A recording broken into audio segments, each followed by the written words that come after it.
Hey, Adega. Good morning. Yes, morning. Sorry about the audio stuff there, guys. All right. So, thanks for stopping by. Cool stuff has been happening on the entertainment news side over the week. But before we get to some of that, let's see what quests do we have left in Tristram. We've got Black Mushroom and Dariel, Maiden of Anguish, the Island of the Sunless Sea, and the Flesh Doom. So one of them requires a brain. Another one requires more mushroom stuff, it looks like. And I don't know what the other two are. Those ones are new to me. We also have Six in the chat. Good morning, Six. Nice to see you here. How are you? Okay, let's do a quick refresher with the mushroom, black mushroom. Where are we in that? See what we need to learn. The witch told me that you were searching for the brain of a demon to assist me in creating my elixir. It should be of great value to the many who were injured by those foul beasts if I can just unlock the secrets I suspect that its alchemy holds. If you can remove the brain of a demon when you kill it, I would be grateful if you could bring it to me. Okay, so we just gotta go find a brain and kill it. We also got Kitty Bear, Stephen Paul, Roman Script Doctor. Yeah, that's one of the armor types that's in this game. Absolutely. Okay, so got plenty of potions. Looks like we're ready to go on supplies. I haven't checked the attack stuff. Some of these skills that we have. So let's take a look at our skill set. So we can repair some things. That's cool. We have Cleave, which is a quick slash that hits up to 3 targets in front. It requires almost 6 mana points, so that's a lot. And then we've got Valiant Strike, a mighty strike that repels enemies in front of warriors. Temporarily increases defense. Armor is 39. Damage duration 3 seconds. Adds 34 points of damage to hit. Skill power modifiers. Character level strength. Total cost nearly 6 mana. Wow. We got 2 more of those available apparently. So interesting. Might use those in the near future once you start getting the mana up if we decide that. Scribe Light is in the house. Hey Scribe, good to see you, sir. Looking forward to this weekend's pitch of follow-up to New Nightmare, so be sure to follow me on Twitter and follow Scribelight when you want to see that show. That's going to be a great one, I predict. We also got Tom from Midnight's Edge over there, who's going to be our encyclopedia for all things Nightmare on Elm Street, at least for me. We also got, hi, I'm Chucky's ass, wanna play? Hail Script Doctor, thank you, sir, for coming in here. Good to see you. Good to see you all. So let's go pick up where we left off. So caves 10, caves 12, I think is where we're at. So let's do that. See if there's some stuff here and how much they're gonna kill me and how fast. Because I think we're very close to getting into hell. Look at that, already being attacked by.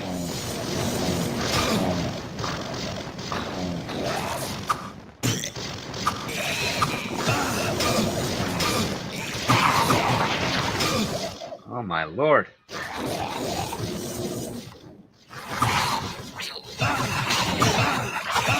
my god, they're coming at me like crazy. Not enough mana.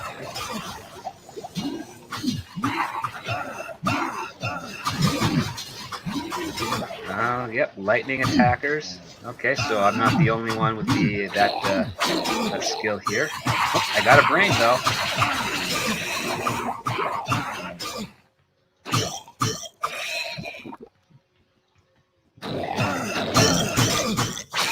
Lava Maw. All right, there's Demon's Brain. Look at that right there. Just what I was looking for. Okay. Not bad.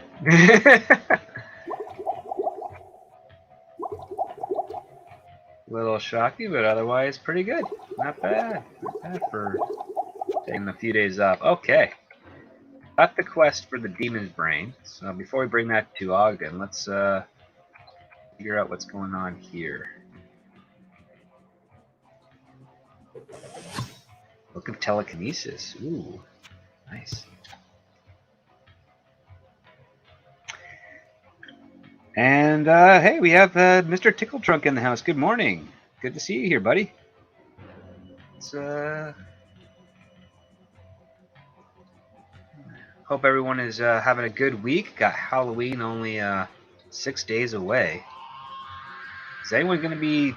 Does anyone like dress up for Halloween that don't have kids after they're 30? I don't. I haven't had to do it for a long time. But I know there's some out there that like going to Halloween parties. I remember that being something of a thing in certain parts of LA back in the day.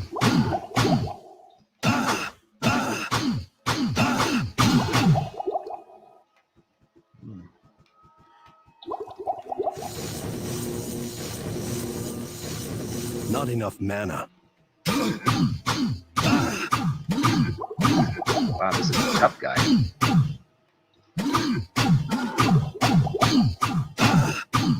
Oh, he does mana burn. Damn. Not enough mana. It's gonna take my mana, I might as well spend it on him. Okay. Yeah, what level am I at? I am level 22, and I'm still getting my butt kicked. All right. Very different attributes and difficulty settings compared to Diablo 2.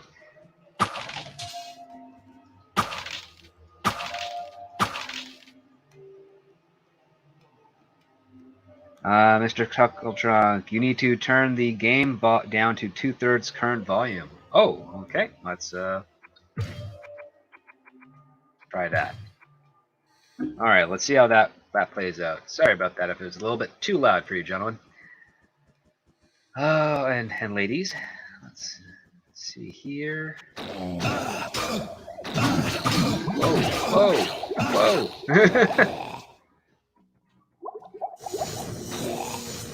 Not enough mana. These guys are tough.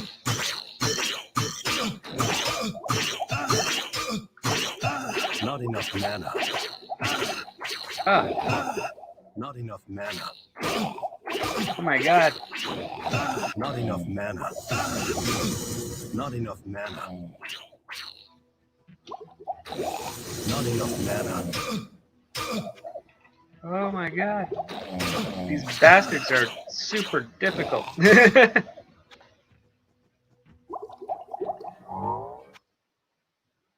The heck?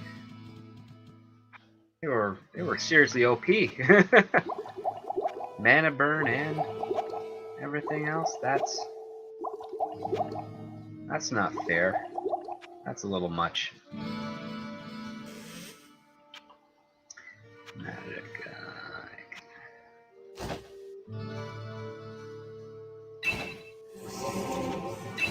Let's read the book.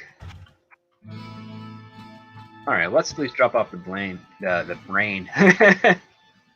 Excellent. This is just what I had in mind. I was able to finish the elixir without this, but it can't hurt to have this to study. Would you please carry this to the witch? I believe that she is expecting it.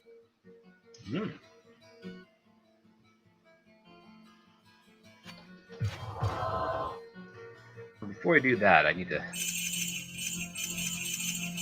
stock up on some potions like this.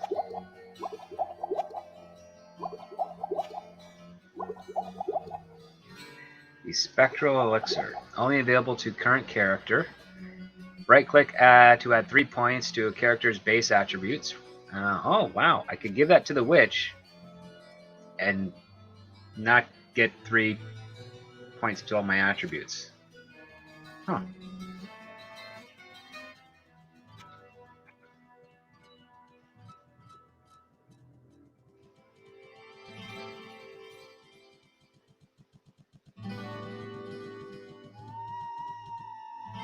What? Now you bring me that elixir from the healer? Oh, I was able to finish my brew without it. Why don't you just keep it? All right, then I will. In the meantime, Need more mana.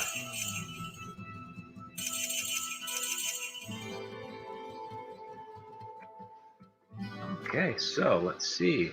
I drink this and boom! 3 points to everything. Look at that. Okay.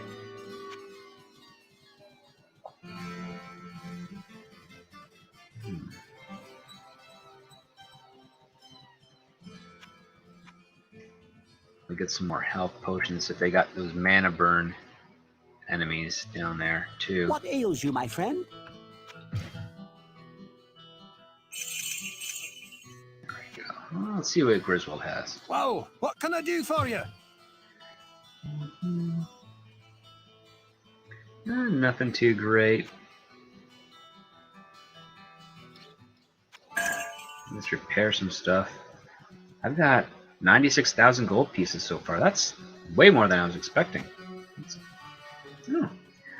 Alright, let's see if we can beat these devil maw things. So, Black Mushroom is done. I got the Andariel's Maiden of Anguish, Island of the Sunless Sea, and Flesh Doom. Let's see. What is Andariel's Maiden of Anguish? Beg pardon, but have you heard what has been happening? Some of the men have vanished from the village. Disa's sons, Aeneas and Ruth, claim to have seen strange lights glowing deep within the woods a few days ago, but no one has heard from them since. I, too, have seen a crimson shimmering from beyond the ash groves, but I've been too afraid to approach it. I fear that Ogden or our healer Pepin may be next. Won't you please find out what has happened? Huh. Sounds like something in the forest area, which is over here. It's down to the caves. Down to the underground passage. Ooh. Let's go here.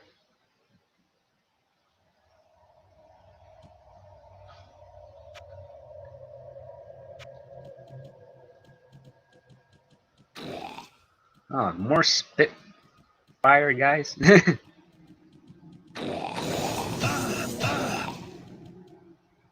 least they're not immune to lightning. Not enough mana.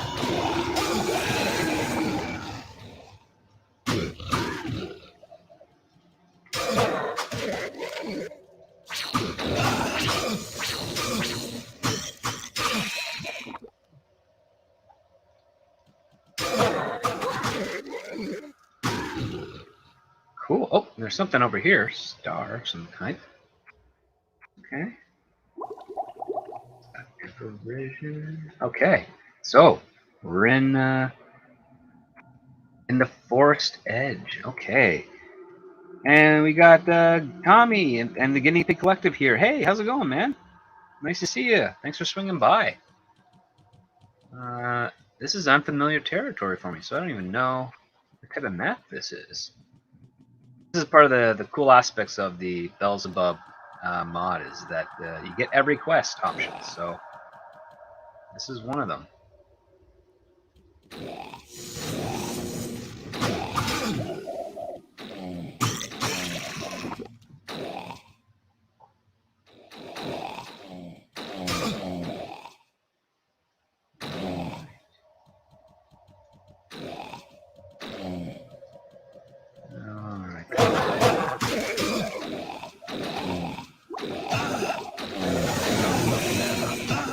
Not enough mana.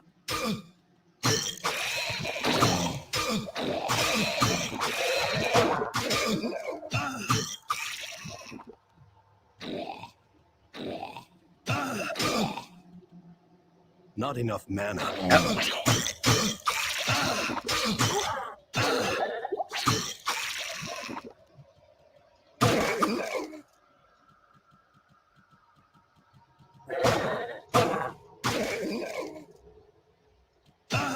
Whoa.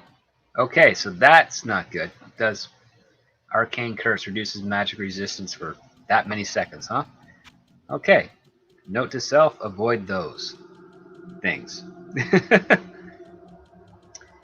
Hey, 52 movies a year. Glad to see you here. How you doing?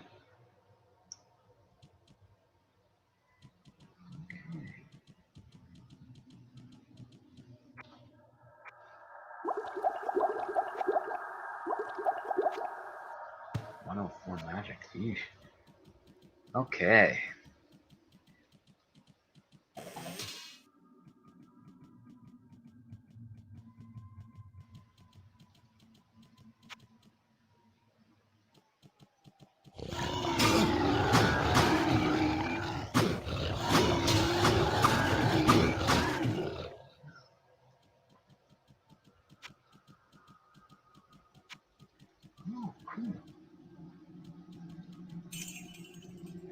Don't mind if I do. You're not going to be using that gold.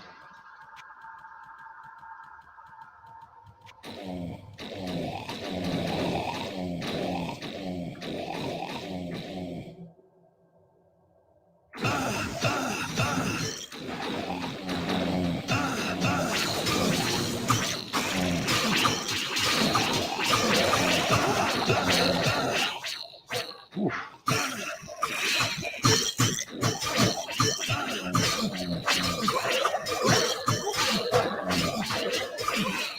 So many of them.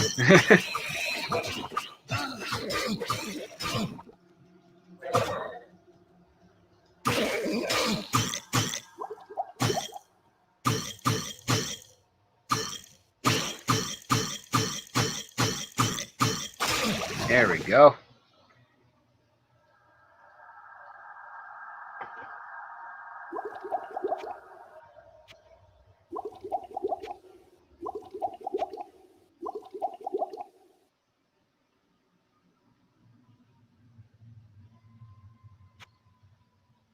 Okay.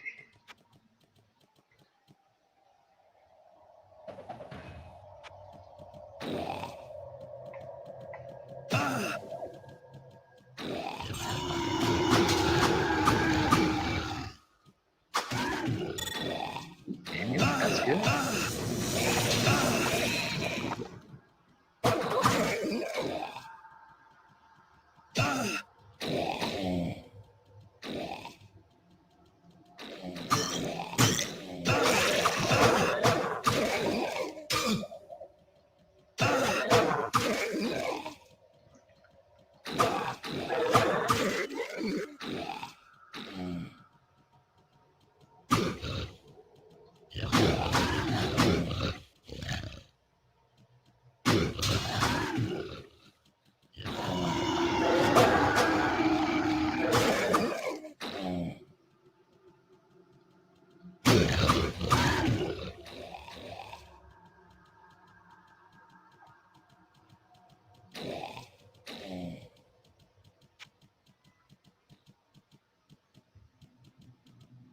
Alright. Oh, there's one jerk off.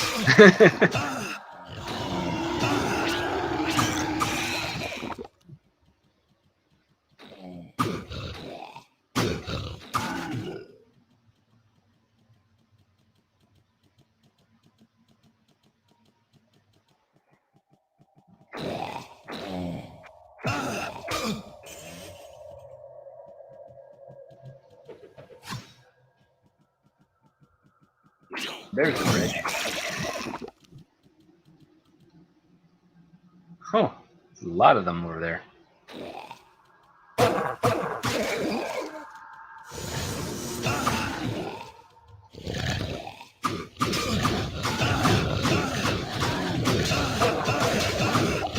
Not enough mana.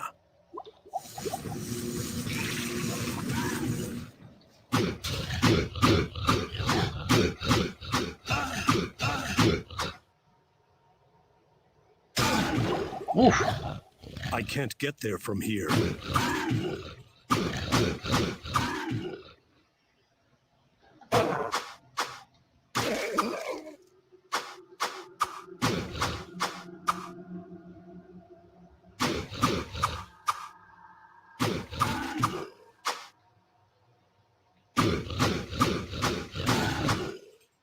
Yeah. Slowly working away.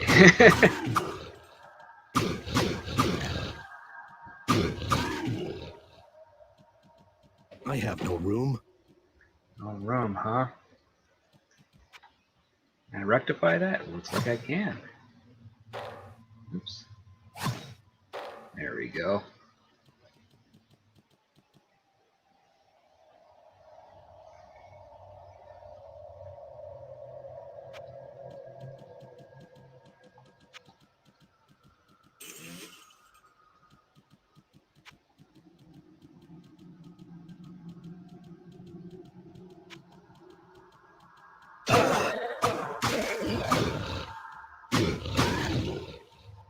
Immune to cold.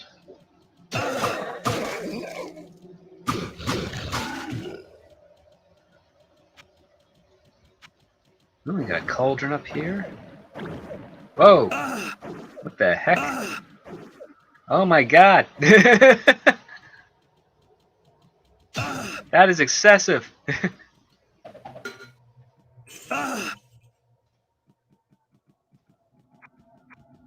The heck was that?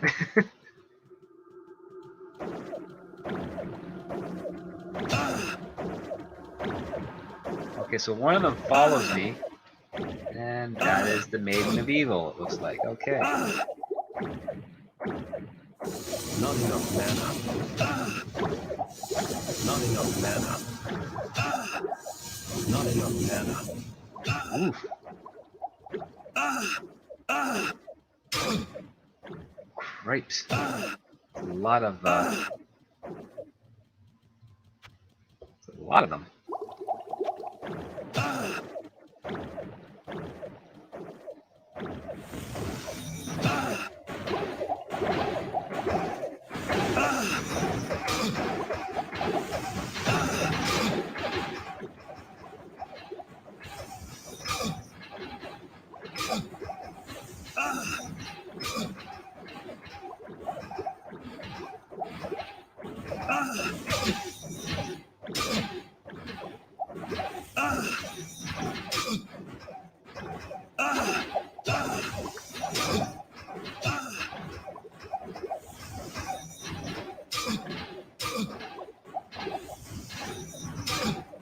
Doing something.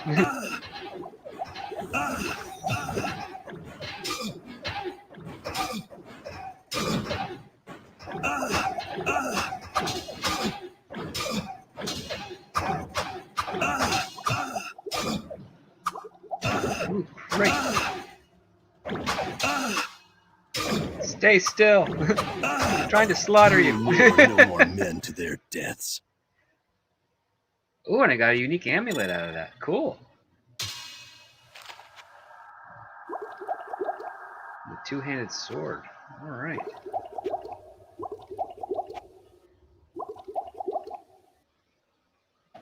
Gotta move you guys.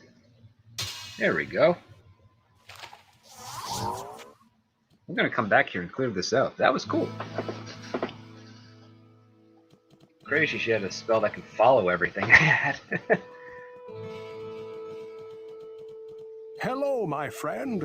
Stay a while and listen. Gungear just stopping by to leave a like. Oh, thanks, man. Much appreciated. Let's see what cool stuff we got here. So we've got Imp's Edge, a two-handed sword. Requires 91 strength and 54 dexterity, 19 chance to hit, 27% resist magic. Okay, bite radius increase, that's not bad. Here we go, we got +5 to all attributes, that's awesome. Resist fire 30%, regenerates 2 mana every 5 seconds, and hit steals 3% mana. That's really good. That's better than this. So we're going to take that. Going to steal mana with every hit, that's cool. 5 to strength. Vitality. Okay, the rest, not so much. The optic amulet, I'll keep aside. Someone in the future might like that. And yeah, we'll sell the rest of these things because they're. Oh, what can I do for you? They're not better than what I got because this is indestructible and good attack speed, and allows me to have a shield. Nothing there, so we'll do that.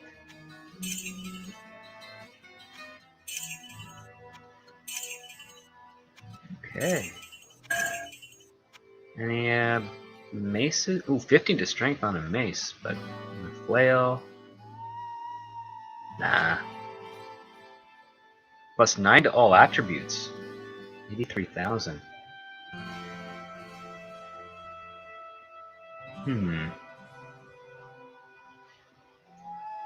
That's pretty good. It's really expensive though. Resist all 10. 2 to attributes.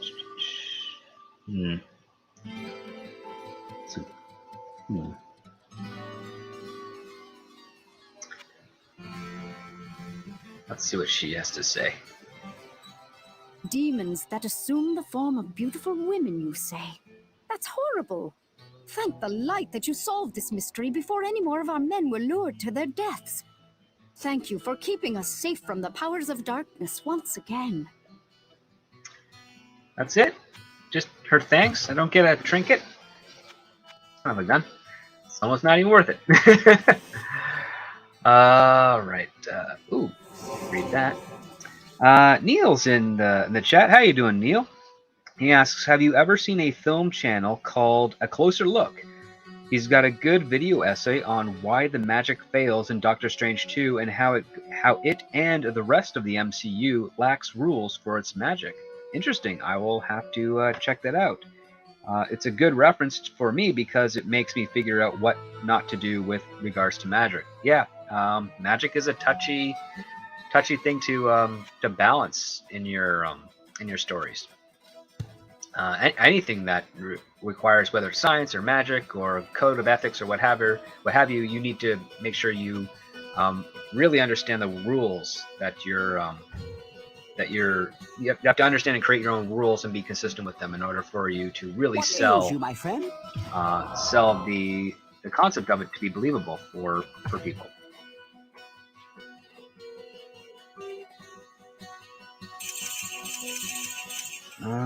We got Juan Carlos Gonzalez Jr. Hey, how you doing? It says, "What's up, Script Doctor?" in chat. Oh, just taking a respite from writing and doing consults this past week and so forth. And I got a bunch lined up later, and continuing this adventure, exploring the Belzebub Diablo upgrade, HD upgrade. And having some fun. I think I got the difficult side of the randomizer today. It's got a lot of these kind of like beast dog things that squirt that vomit acid balls at me. So dealing with those. A soul in search of answers. But otherwise, pretty good. Things are going well. Okay. And we just completed 2 of the quests we had left from last playthrough.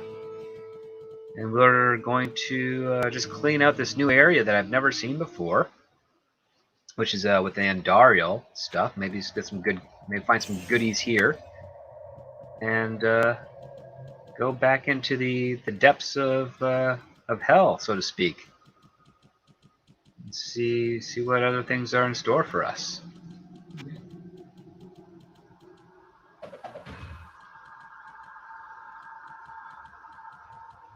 A lot of dead bodies.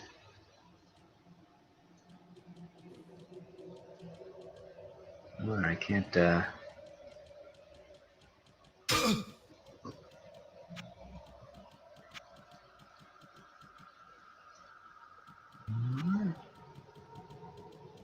Oop, there we go. We have a chest, sash, and a ring. Look at that.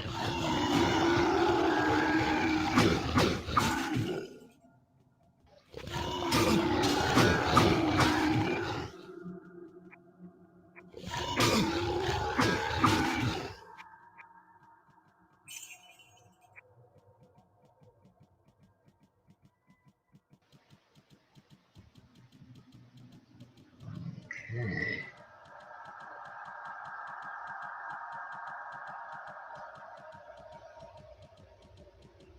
We got another chest here.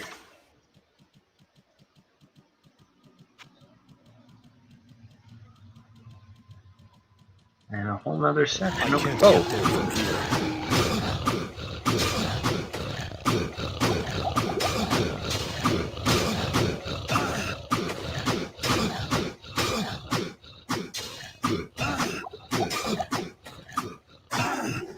Whew. There's a cave. But I can't go in it. That's unfortunate. But that's cool. We got a book, rare cloak, sash, another ring. Some good stuff.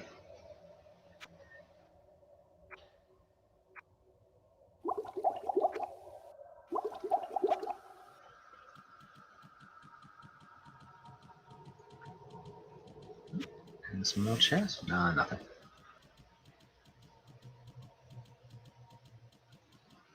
Okay. Nothing up here. Looks like we can head on back.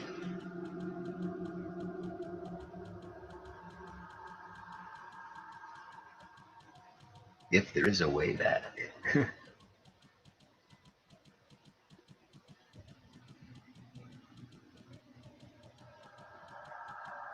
Let's see what we got over here.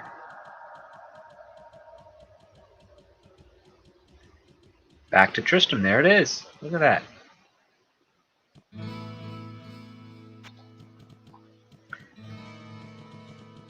It's down to the cave level. I can't get there from here. We also have Nassim Shambour here. Hey, good morning or afternoon. How are you doing?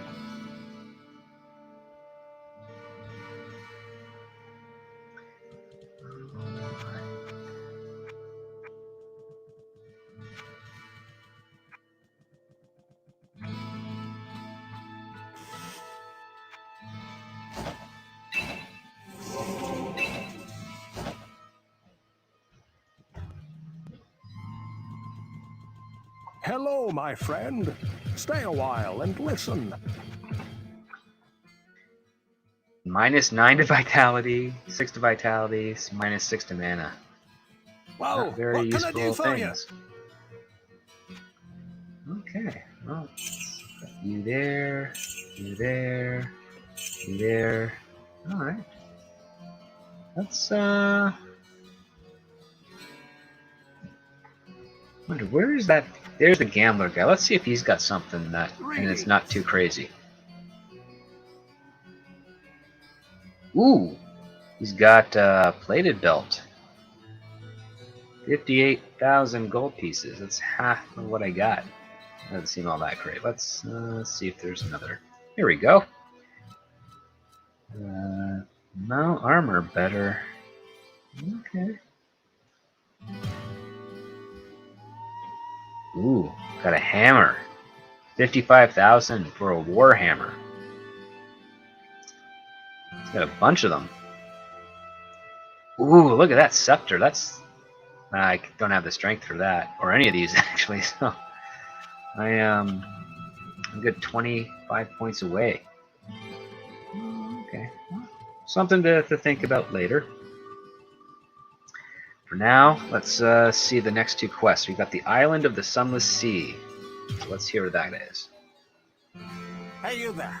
Come here, listen up. You know about the island where angels watch?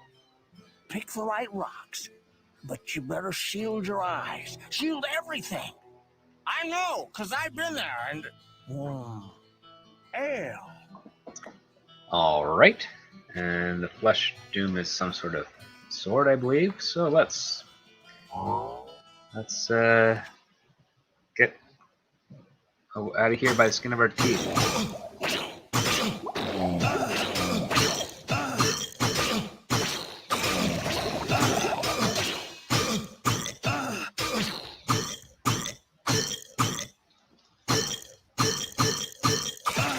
Whew.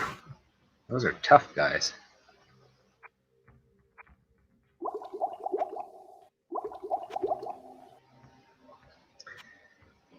All right.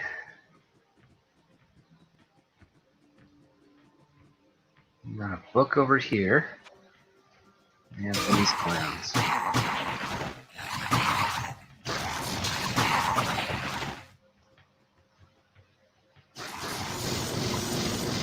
Oof.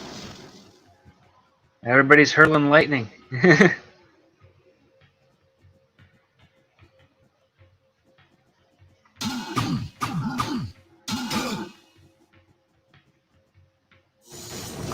Not enough mana.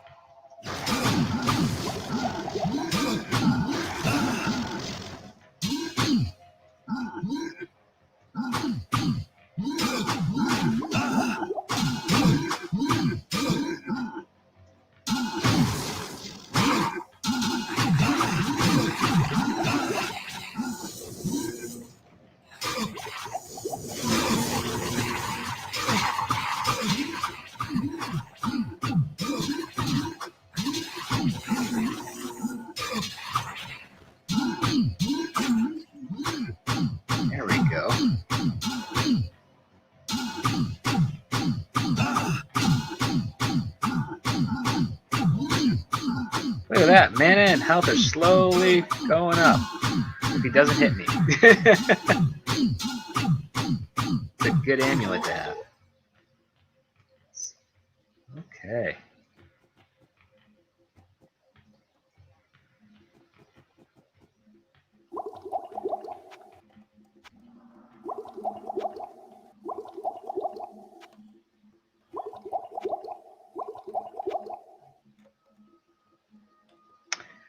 Okay.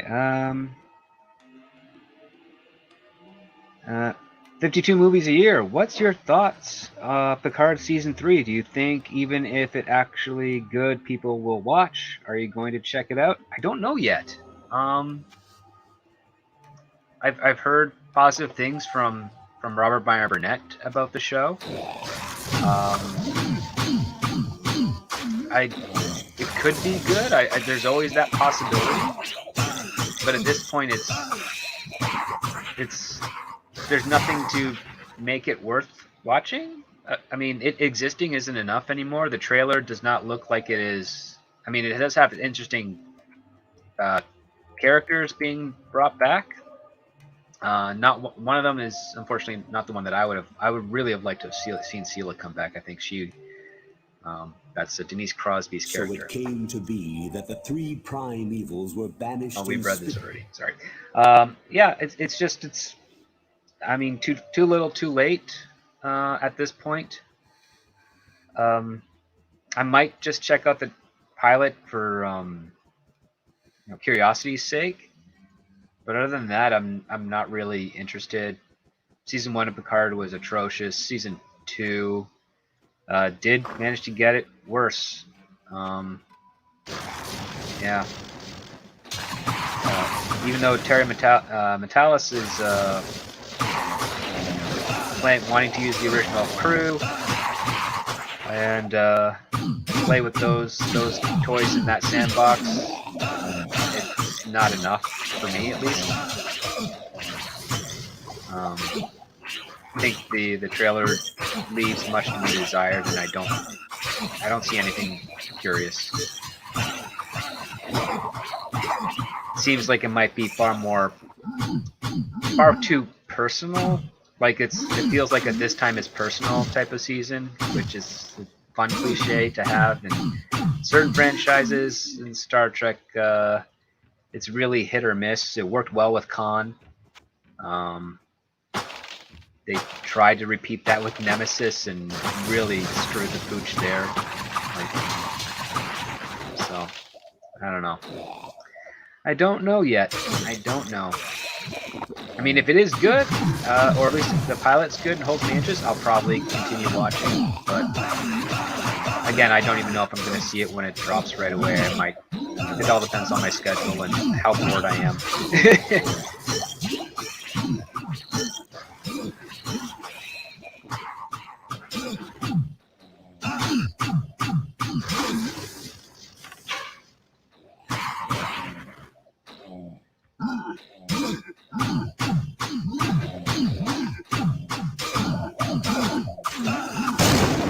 Oof.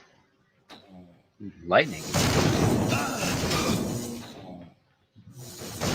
Enough mana. He's got rid of that guy.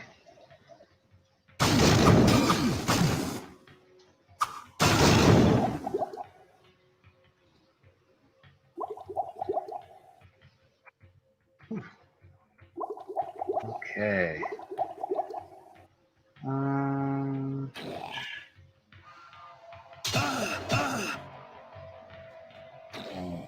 Let's take care of these clowns. Not enough mana.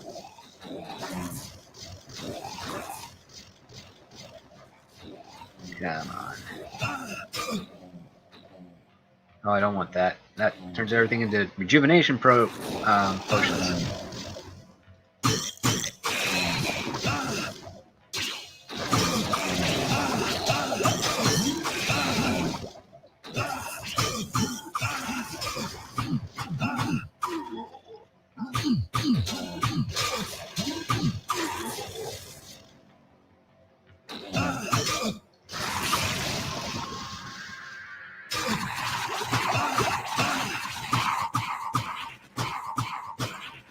Ah.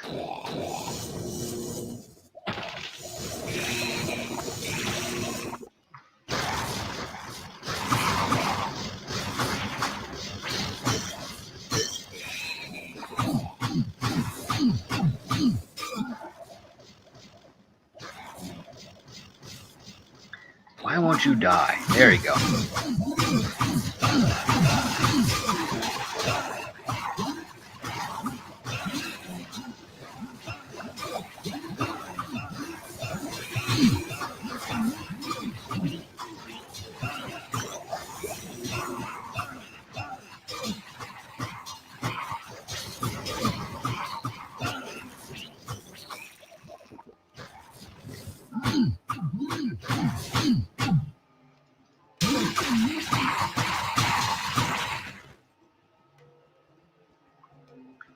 Ooh-wee.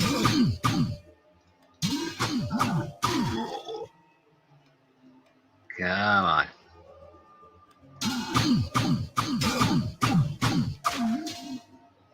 All right, let's get some of that gold.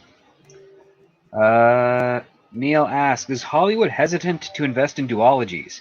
Don't get me wrong, getting the first movie down as a good thing on its own is great, but take The Hobbit. It should have been one film, max 2 films.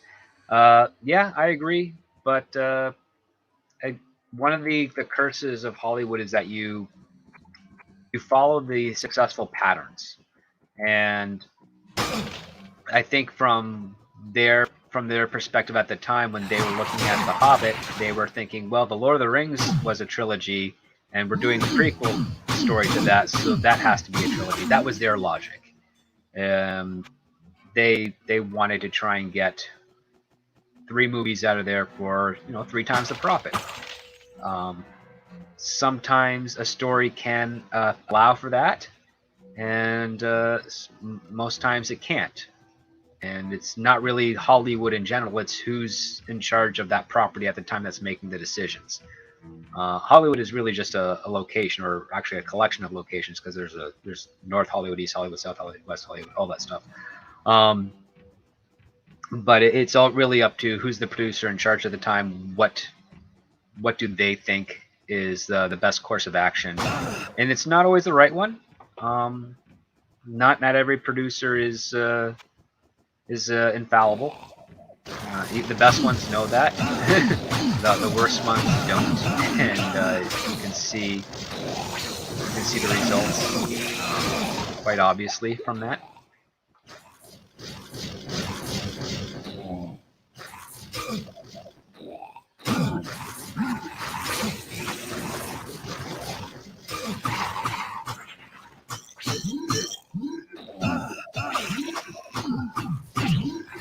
Not enough mana.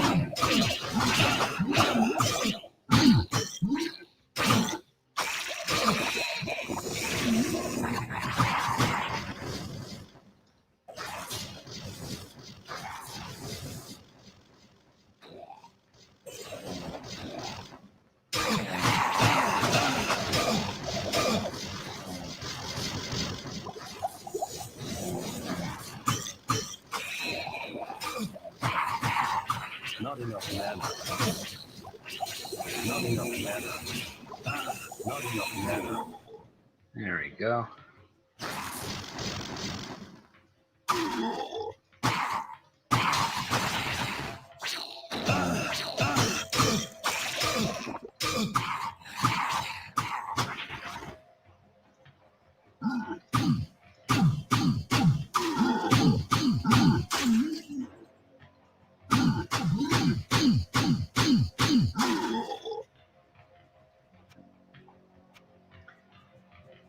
I should probably head back and get some more potions before we go any further.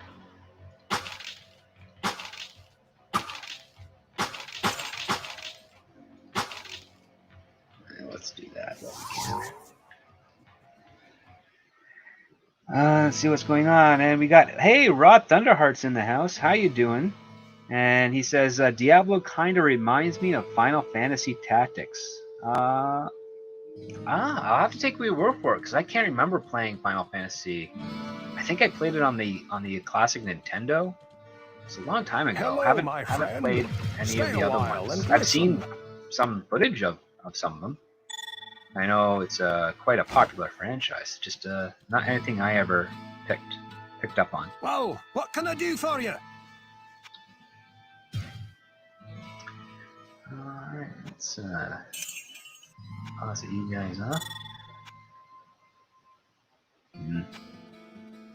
Anything up here worth special? No, sadly. Okay. Alright. Let's get some more potions. What ails you, my friend? Alright, you go there, you go there, and... Okay, Rod asks, Script, have you heard Ben Affleck possibly signing for 3 Batman movies? I have. I hope he does that.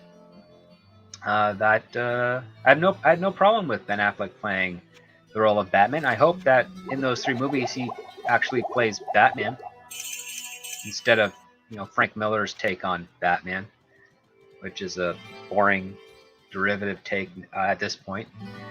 It'd be nice to see him be an investigator, sounded a bit more at one with himself and his situation. I sense a soul in search of answers. Also, it would be nice to see, you know, either a solo film or him with mentoring a young ward. That would be fun, because Ben Affleck does actually have really good chemistry when he's in films with other people that he's constantly with all the time, as opposed to just being like the leading man and then talking sporadically to various characters as he's walking through life. But it was Argo. He was pretty good with a number of the associated casts. I think him and Alan Arkin had great chemistry in that movie.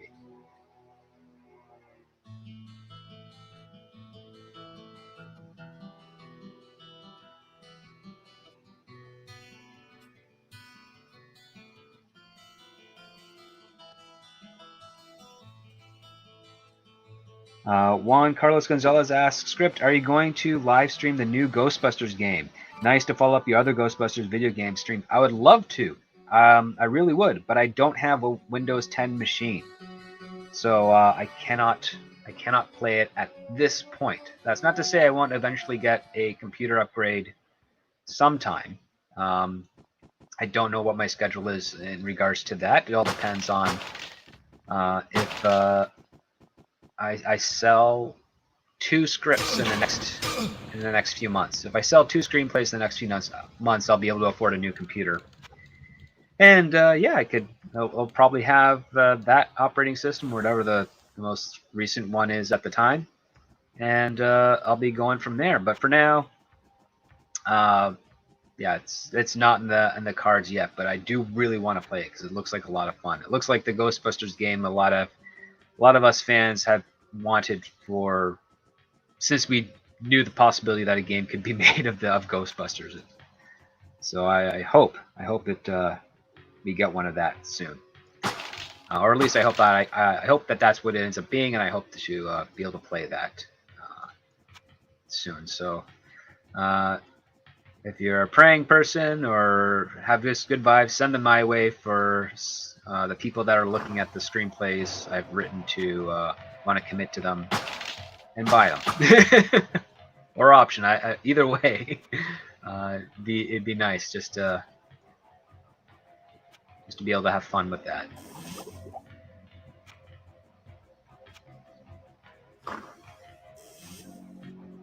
Okay. Explore a little bit north, and then we'll go see if we can activate the things to whatever that is.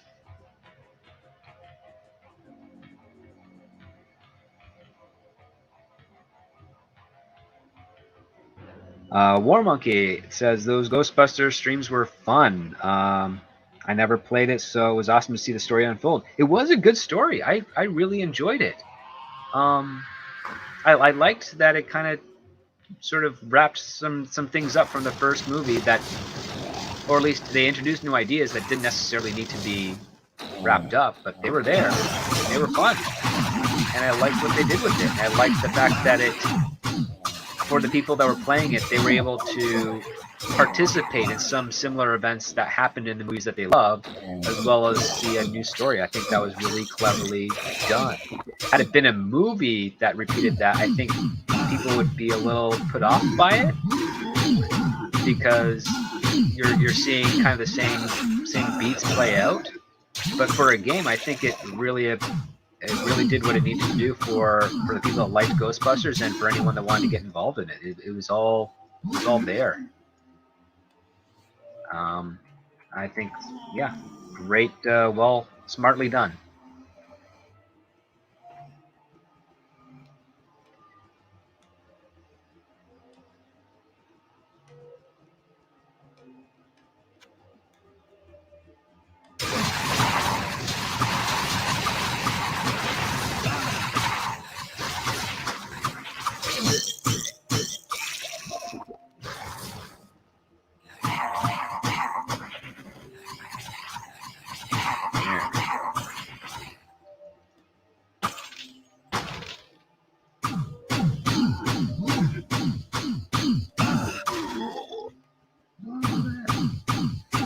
The steel health is actually kind of working now. I'm seeing the benefits of it, and with the mana, gotta find some more stuff that steals mana and life. That was one of my strategies for Diablo 2. I'd play the assassin. I'd look for only weapons that would steal life and mana, and then use the mana attacks like the double strike. And you're pretty much almost god level at that. So.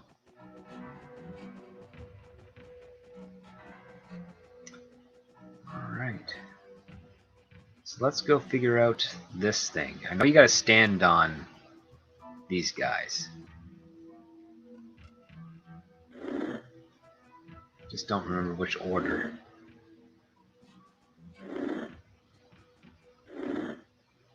Okay, so it's not that order.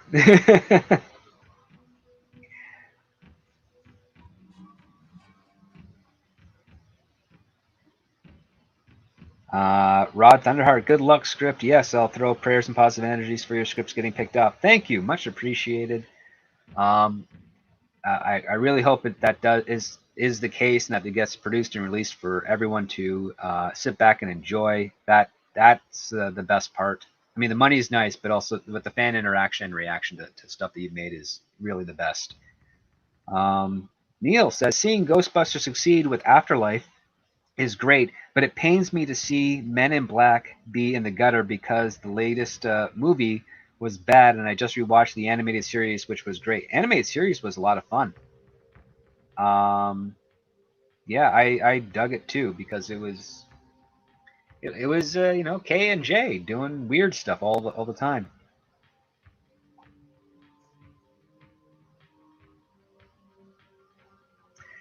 Mr. Tickletrunk, 2 of Joe Pesci's hands at work holding a weapon are equal to 1 million clasped in prayer. Ancient proverb. I like that. All right, let's see if we can figure out a. Nope, that's not it. Let's see.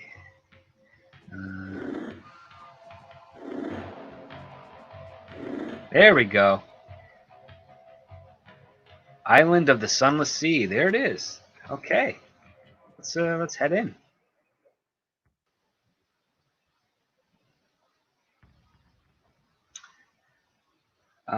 Neil says, I'd love to see a live-action series with Men in Black that borrows from the animated series, especially in the day and age with social media. It would be curious to see how the Men in Black deal with stuff like that. I bet you they'd probably have neuralizers in all cell phones. Then they just activate the certain ones needed to for anyone that saw or recorded something. Part of me feels that's one of the ways they would go. We got Darth Plato here. Hey, script. Hey, Darth Plato. Nice to see you. And Neil, fingers crossed for your script doctor. Thank you so much. I really like that. Why can I touch the corrupted flame? Is that? Let's see. Okay. something happened there. I am going to just drop a portal. So I don't know what's going on. Let's, okay.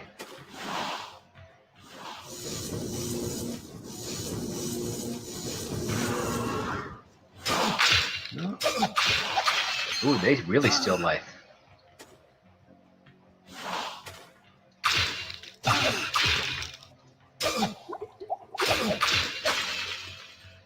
Okay, that's something.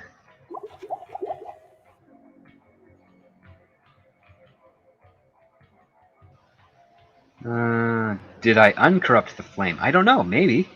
Are you in hell? Do you need an adapter? This is something. We got a religious cauldron. I don't know what that's going to do when I click on it, because they don't seem to do what the original part of the game does.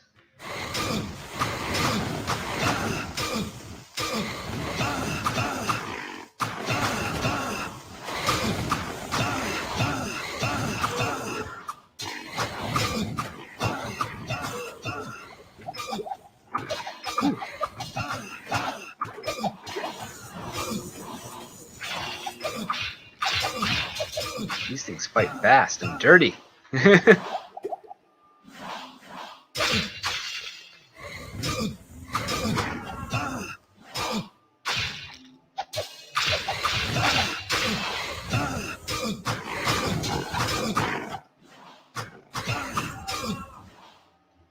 Ooh.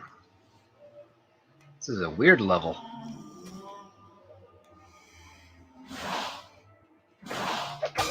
Come on, there we go.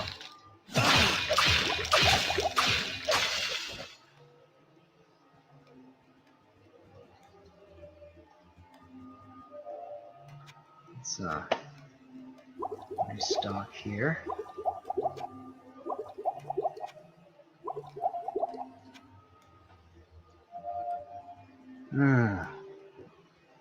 Maybe he killed the flame, not unlike how the three amigos killed the singing bush.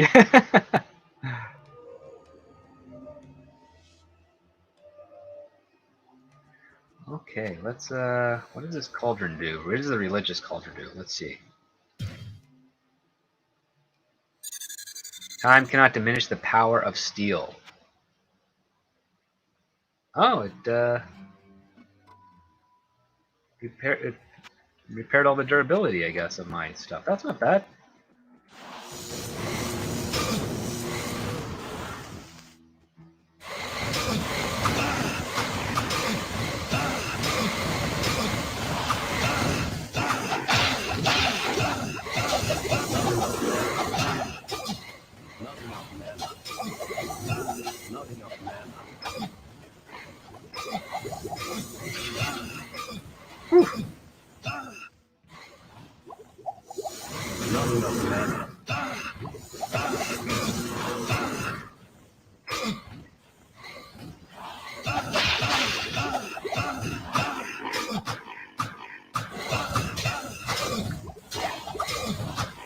Oh, this guy's tough. War Master Rahab the Stalker.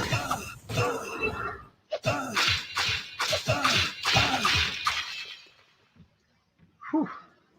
We got an elixir of strength. That's not. Might as well just drink that now.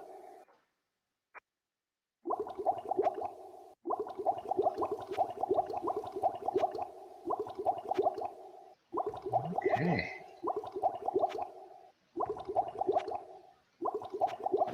Oops. Okay. There we go. All right. That was something crazy.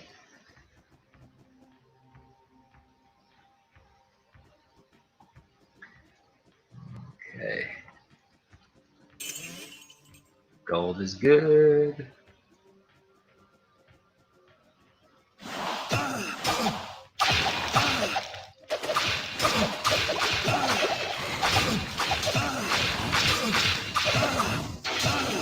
Ooh, got a level. Nice.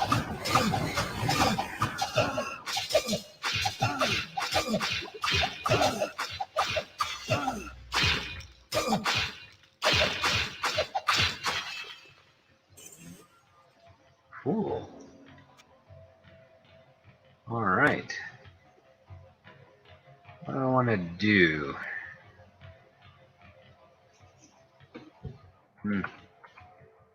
This guy.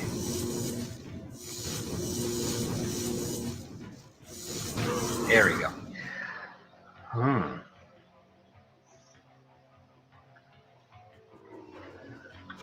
I want to even out some of my skills here.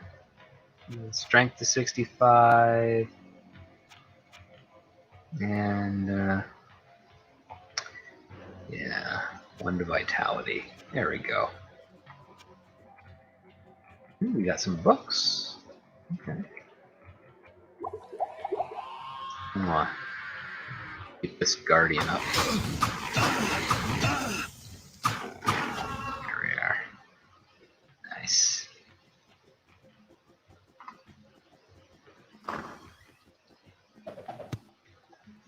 Ooh, another book of Guardian. I have no And a room. book of Fireball. I like that. This magic I could probably get. Okay.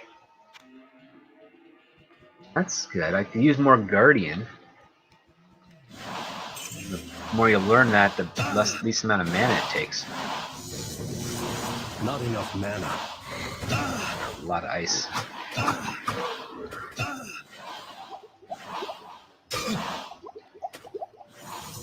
Not enough mana.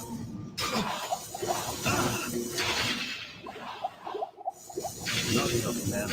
Not enough mana. Not enough mana. Not enough mana.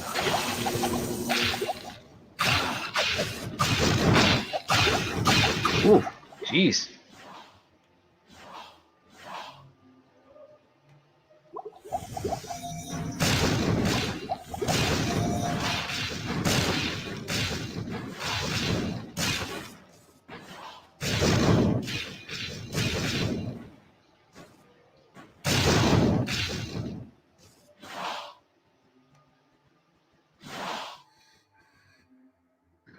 Where's my fireball? There. Try you.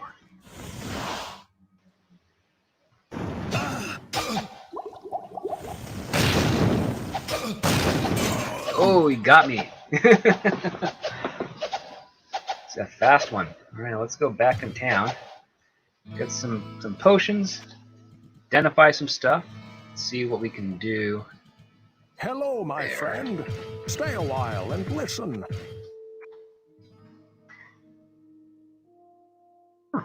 If that was a special robe. Guess not. Okay.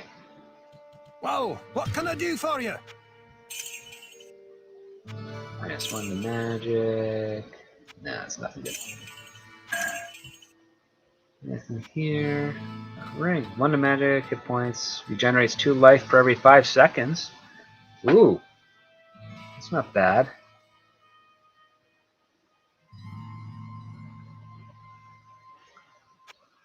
Doesn't steal life. That's steal life. 8 steal, hit steal 8% life. 3% regenerates mana. I think I'm good. Let's read some books here.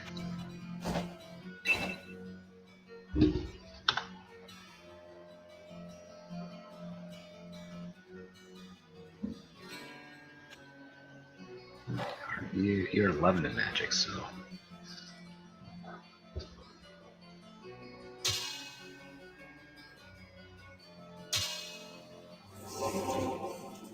You're 9 in magic. There we go. No, not enough to 86. Okay. That's alright.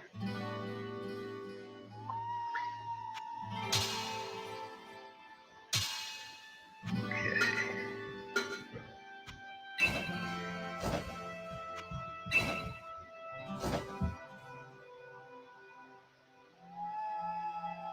Put you over there because you're good. Alright, so organize that up a little bit. Let's get some potions going.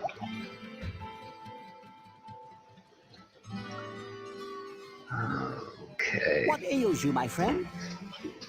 Dagala, all right, time to go pretend I'm an adult. Best of luck on those script sales, Script Doctor. Thank you so much, Adega. Much appreciated. Charlie asks, Script Doctor, when you're writing, do you use a beat sheet? Sort of, like kind of an outline process. I usually have more so questions that I have as a reference as opposed to beat sheets. Typically, the questions fall in line with the beats itself because there are certain aspects and decisions that have to be made and done within a certain time frame. Otherwise, you risk losing the attention of your audience. But yeah, like I don't go say by page 5 this has to happen. I'm a bit more fluid than that. Usually, when you write enough stories over and over again, the beats and pacing become almost instinctual. So you know that you don't have to do it by precisely a certain page number, but you do know that you have to do it at or within a purview of that moment I or sense a that time soul elapsed. in search of answers. But no, I usually write an outline, which is just the basics, what I want each character to want and do, and why I want them to do that, and why they want to do that, and I just play it out through cause and effect. So if this character does this, how do the other characters react to it, and what is their methodology for doing it? And that usually is a safer way to approach your earlier drafts. Excuse me. And then on top of that, you just let the story play out. And the best part about outlining is that you can go as long as you want. Once you finally get to your conclusion, you can then take a step back from it, look at it, see the general structure of things, and then you just kind of whittle it down, and you take the best ideas of that outline and you can consolidate them all into a single story. The stuff that's not so good, put it aside because it might be useful for something else later. But yeah, just kind of rework it over and over again. I hope that kind of helps. Juan Carlos Gonzalez Jr. asks, Script, how do you balance internet anonymity with self-promotion? When a film of yours comes out, how would we know? It's yeah, that's a good question. Yeah, I'm going to do my best to maintain my anonymity for a long time. But if something of mine does come out, I would promote it like I would promote any other good movie. So you wouldn't know anyways. And yeah, that's just the way it is. But if something that I wrote came out and I want you all to see it, because of the other things I've recommended, ideally you will probably never know. And that's just the way it is because I'd rather do it that way. I've had a lot of freedom with my anonymity, being able to get stuff off my chest or exercise thoughts and ideas that otherwise would have cost me opportunities in the industry if I were to do them as myself. It's just the nature of the game, and there's an advantage to it because in this guise, so to speak, I can hear far more honest opinions about the stuff that I've written that people have seen than I would if I were to be talking to them directly, because sometimes if they like me too much or they hate me too much, they will go in hyperbolic in either direction. Whereas this way, I think I might be able to get a really good barometer on things and how I write. So I mean, that's the hope that I'm looking for to achieve with this. But really, this is just a place where I can communicate with fans in a different manner and not get caught into a bubble, because bubbles are frequent in Hollywood. It's not just one big bubble. There's dozens of smaller bubbles and various different perspectives as well. But yeah, that's just the nature of the game. So, because I mean, I've got other friends who they don't know that I'm the script doctor, but we are in our own little groups on phones, conference calls and stuff. And we're highlighting the things we love and the things we despise about the industry. And we know that if we were to say that on the public side of things, some players or people involved would basically put us down their list saying don't work with this guy. They're not team players, or they're difficult, or they're too opinionated, or they're not flexible, which is actually the opposite of the case. It's just because you have an opinion that we don't like something doesn't mean that we hate the core of the idea. It just means that maybe with a little bit of working and a little bit of tender care and finesse, we could make that idea better. And that's the job of screenwriting, is to have your own ideas, have your own spec scripts, but when you get an assignment job, the goal is to get that assignment, get the best out of that assignment as possible. And sometimes you'll have a dozen producers that each have their own input and their own takes of how they want to do things, and you've got to be creative enough to reconcile all of those. And sometimes they'll be in conflict with each other.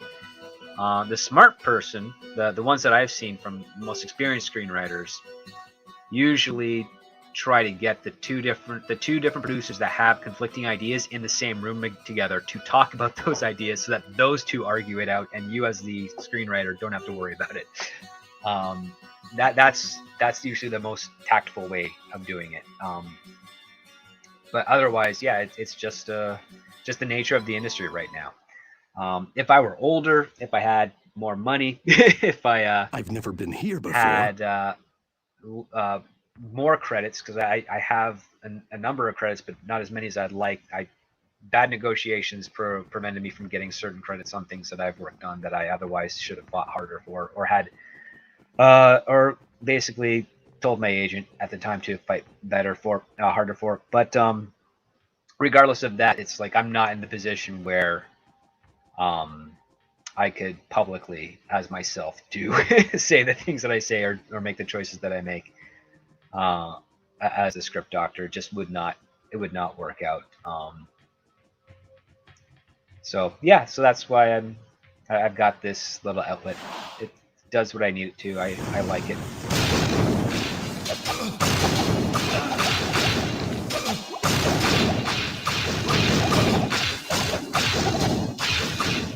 Oh my god, this guy is kicking my ass.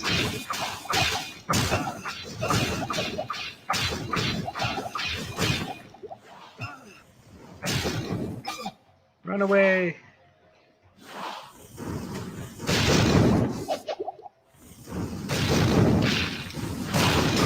Not enough mana. Whew.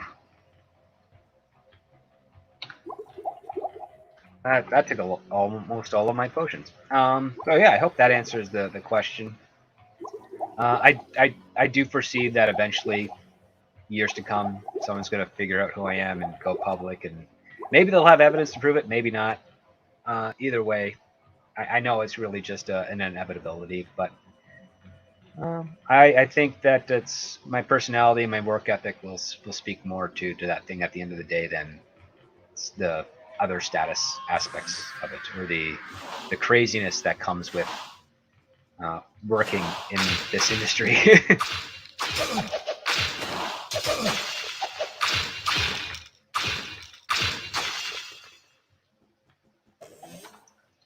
All right.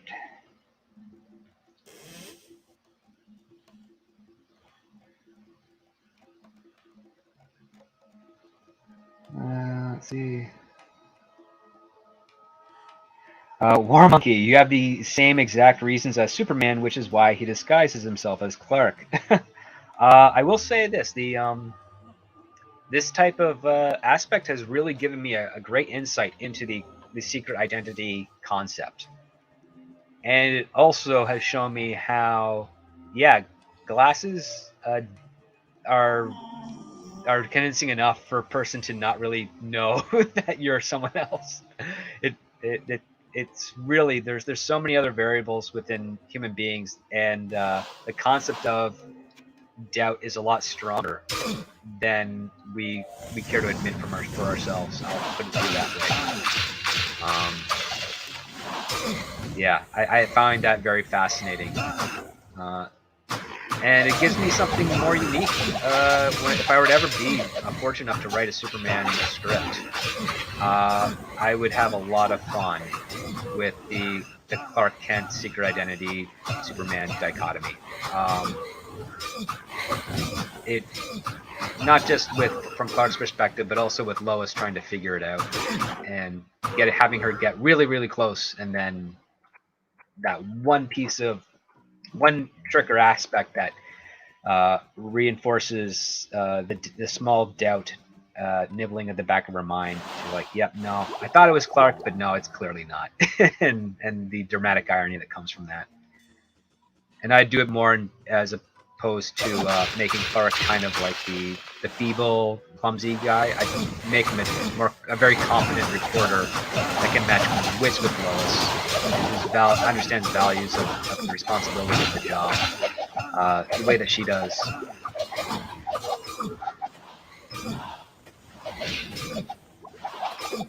Yeah, just make it a different approach. Oh my god, I'm not able to move away, and I have no more health. There we go. Gotta run. Run away. Run. You're freezing me.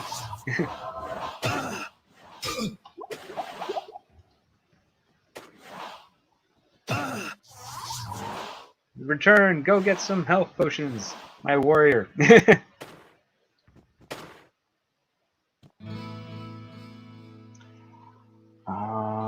Let's see. Catch up with the chat. Okay. That's why we're so hardy up in Canada. Yeah. Yeah, because we do have igloos here and there, but we got to build it ourselves. That's right. Script Doctor War Monkey says a lot of great screenwriters have gone undercover to get difficult insights and points of views. I love what you're doing. Oh, thank you so much, War Monkey. And Darth Plato, Script Doctor's screen avatar needs a variant with big S on the chest and an overbearing cape, like a Todd McFarlane overbearing cape, because that would be cool. One that I would definitely trip over. That'd be fun. Hello, my friend. Stay a while and listen. Well, what can I do for you?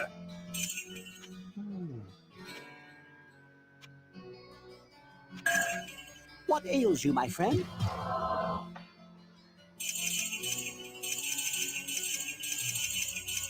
Alright. Recharge with some potions here. Let's see what we've got going on. 52 movies a year. The superhero hidden identity used to seem like an old-fashioned idea from a bygone era, but now every person on the internet thinks about their identity versus their online identity. Yeah, I mean, the concept of the secret identity came by way of, well, the right to privacy. And kind of like with a job, you can't really be working 24 hours a day. You need to be able to have a respite. And the other part that I really like, especially for Superman, is that the secret identity really is Superman itself is the secret identity. He was born Kal-El. He was raised as Clark Kent. Those are his things. Superman is what he's able to do, and he's built an identity around that so that he can at least use the abilities that the planet and the solar system have given him to help others. And because he's a compassionate guy, and he doesn't force things on other people. He's there to just be a helping hand. And if you say, "Oh, I don't need your help," he won't leave you alone unless. And then the only way that'll change is if looks like there's something dangerous approaching that you may not be aware of, and then he'll get involved. But even if you're upset with him, he'll apologize and go back to doing what he was doing prior. There was this one comic where I think Superman was going for a walk, and he was the writer was trying to make him very philosophical without understanding the concept of philosophy. And he was like, "Oh, I'm not going to help those people over there because they're over there and I'm standing here. So until I get over there, I'm not going to do anything." It was just really silly. I'm paraphrasing poorly, of course, because I read that in a book and I just literally tossed the book aside, thinking this is quite silly. Not enough mana. At least the lightning spells work on those guys. That's useful. Oh, whoa, we got a thing over here. What's going on? We got weapon rack, and we got some sort of statue.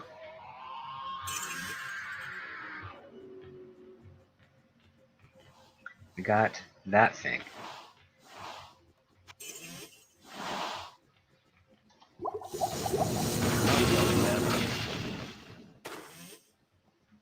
Armor rack, okay.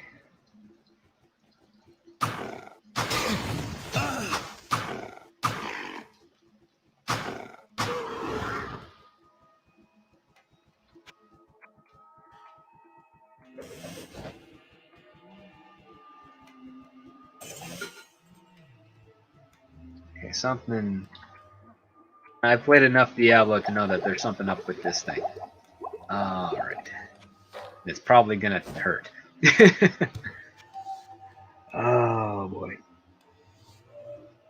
Neil says, I just want a good Superman movie, and one that highlights both Superman and Clark Kent. Last night I watched Superman the Animated Series. There was an episode where Clark had to prevent a man from being executed. Yeah, I like those types of stories. I like the stories where Clark is doing... Clark is able to do things that are significantly important to people. Maybe not on grandiose of a scale as Superman, but like it's something that he does. And I think that's cool. I like that type of aspect. I like the fact that it's not... Superman doesn't always have to save the day, but I appreciate when he does, so to speak. Okay. All right, so I did all those flames and the thing's not... Okay, good. Don't have to worry about that then, I guess.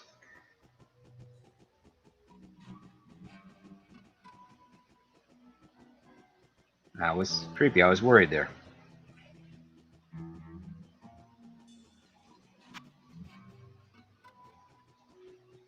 No touching. So, okay. All right. Okay, let's continue on. Figured that was gonna attack me. I'm glad it did not.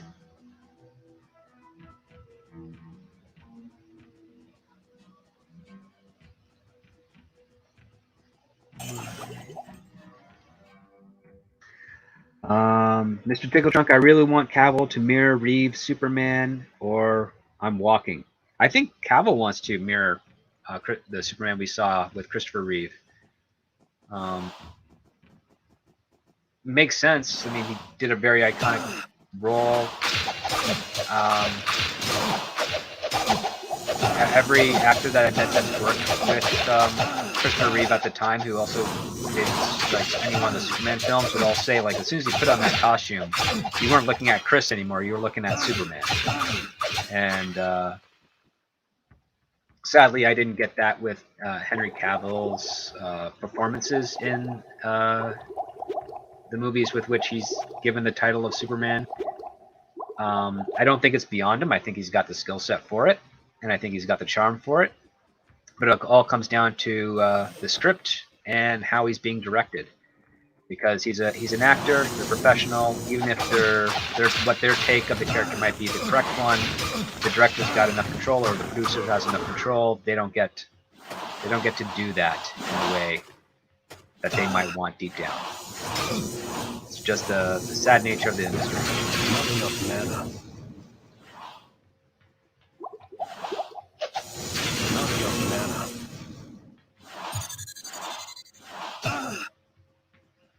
Not enough mana. Not enough mana. Not enough mana.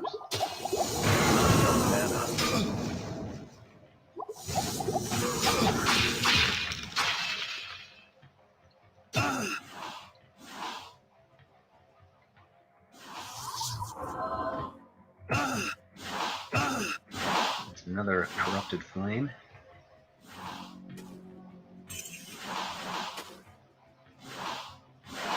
Not enough mana.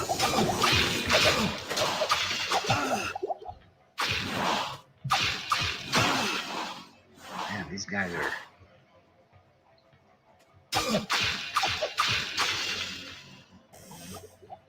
Ooh, that's nice. Full healing potion.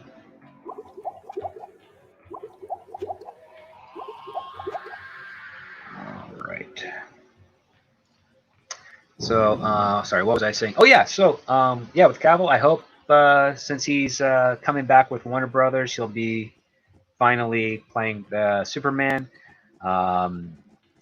Rumor has it that Christopher McQuarrie, who's doing the Mission Impossible films with Tom Cruise, is possibly going to be the front runner from Warner Brothers to write and direct the next Superman film. I think that's an okay choice. I think he might be quite good fit for that, depending on what take of Superman he wants to do. I hope he would do the more traditional one. I know he's tweeted a couple of times about it. Yeah, part of me suspects that statue came alive already. No? Okay. Pretty sure that thing's supposed to come alive.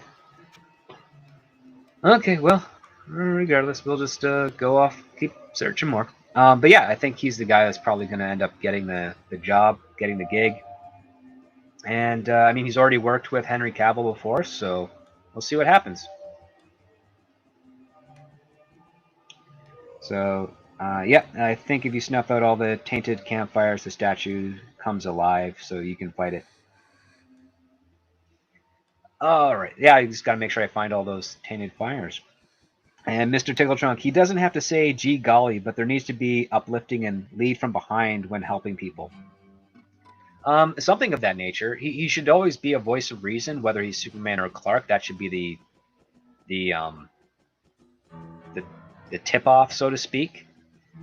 But yeah, with Clark, I think he should behave as the humans behave, so to speak, and then find an excuse, run away, what have you, to address the problem as Superman. I think that's what it should be there, because there's a lot of writers who I think just because the monologue is cool, really liked what Quentin Tarantino wrote for David Carradine in Kill Bill. Possibly not realizing that the entire theme of that movie is it's not succumbing to your flaws by way of nature, but becoming who you are in spite of them. So yeah, it's a good monologue, but it's not accurate to the character at all. Yeah, Superman is the idea that Clark tries to live up to, based on his own initial actions. First time he's shown to the world, he's saving somebody. Then that's kind of what you need. You need a rescue or preventing an accident is usually a great way to introduce Superman, because for society within the universe to really accept him, you really don't introduce him with a fight, because now you've got that two sides to every story caveat, and you want to avoid that with Superman. And I think when you're writing Superman, the smart thing for him to do is to acknowledge, like, yeah, my first foray into presenting myself to the world shouldn't be me beating up a bad guy. It really should be me putting out a fire, saving a doomed plane or boat or helicopter, or something that denotes what Superman is, as opposed to and that he's using his powers to help, as opposed to being a force to be reckoned with or challenged by someone that feels like he's there to intimidate or supposedly rule. That's why Superman's introduction, at least that's why we don't get an introduction of Superman, signing up to fight a war. He's... Oh my god.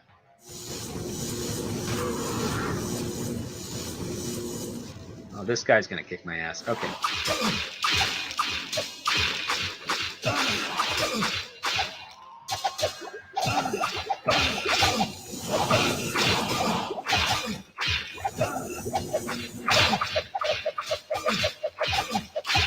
Oh my god.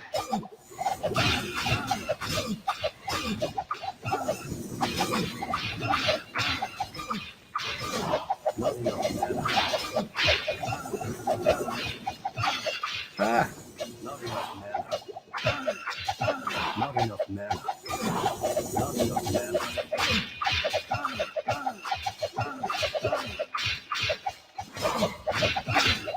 Fuck. I have no health potions left. Not enough mana. Run away.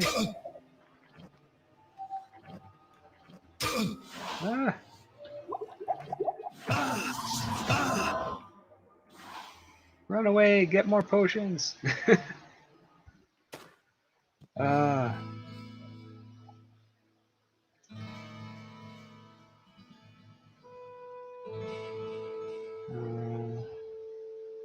Mr. Tickle Trunk, in the original comic, he was just a super strong man though, but they did good to make him an American icon.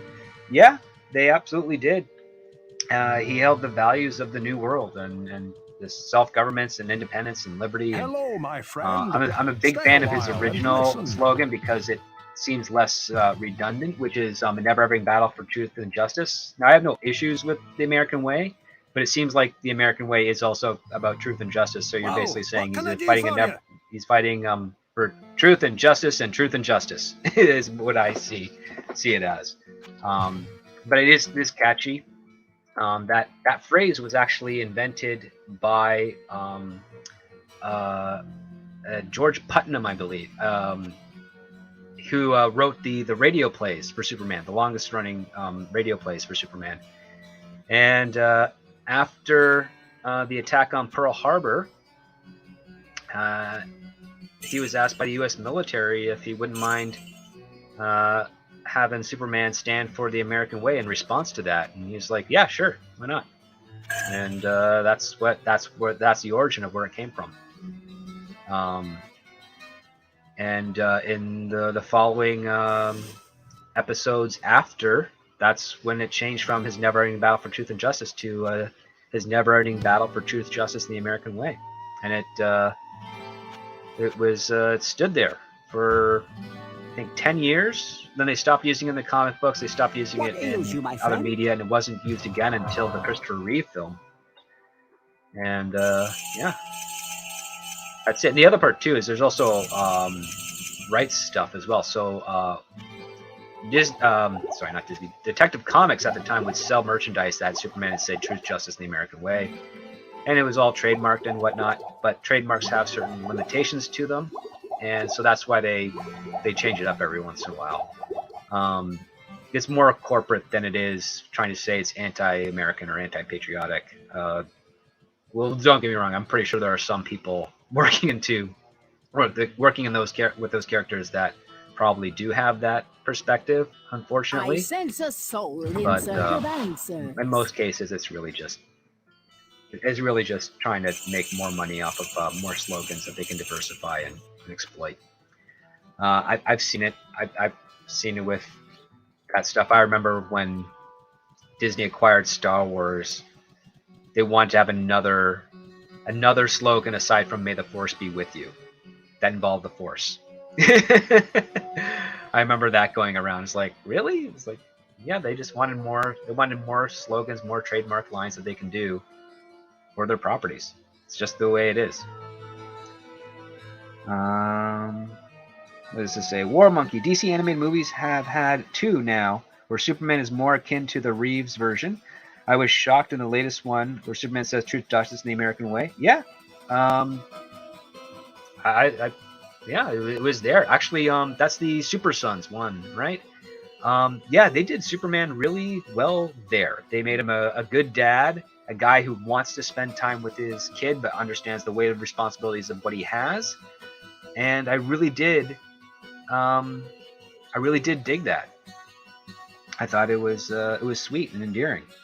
Um, what I didn't like is the fact that they keep making Lois this. How do I put it? She's far more vulgar than you'd expect her to be. I think they're conflating vulgar with strength, which is not the same. But yeah, outside of that, it was okay. The characters themselves, the Super Sons themselves, didn't really do it for me. But I did like what they did with Superman.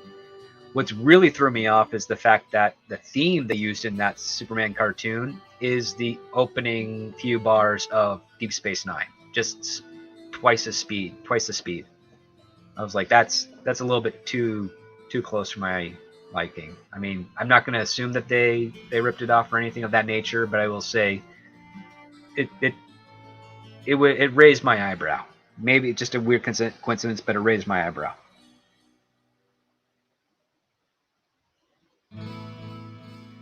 Mr. Tickletrunk says, really happy his costume never added white. Having a red, white, blue costume would be too on the nose. Yeah, it would. But you also have Captain America, far more appropriate for him. Oddly enough, the colors he has are the Union Jack colors: red, white, blue, red, blue, and yellow. A little bit of white there, but it was the Union Jack colors that I remember being claimed there. Neil says Snyder and his fanboys want to claim Superman is Jesus allegory, but that's not true. It's Moses. It is Moses. Jesus is usually the people that don't know the religion or are so desperate to get people on their side of the religion. Which, Not enough mana. listen, if you want to share your faith, that's fine. But honestly, doing it honestly is far more appropriate than trying to say, yeah, this character that you absolutely love and adore, yeah, he's Jesus. It's like, no, that's disingenuous. People that I know of faith know that Jesus is Jesus. Don't insult Jesus by comparing him to Superman.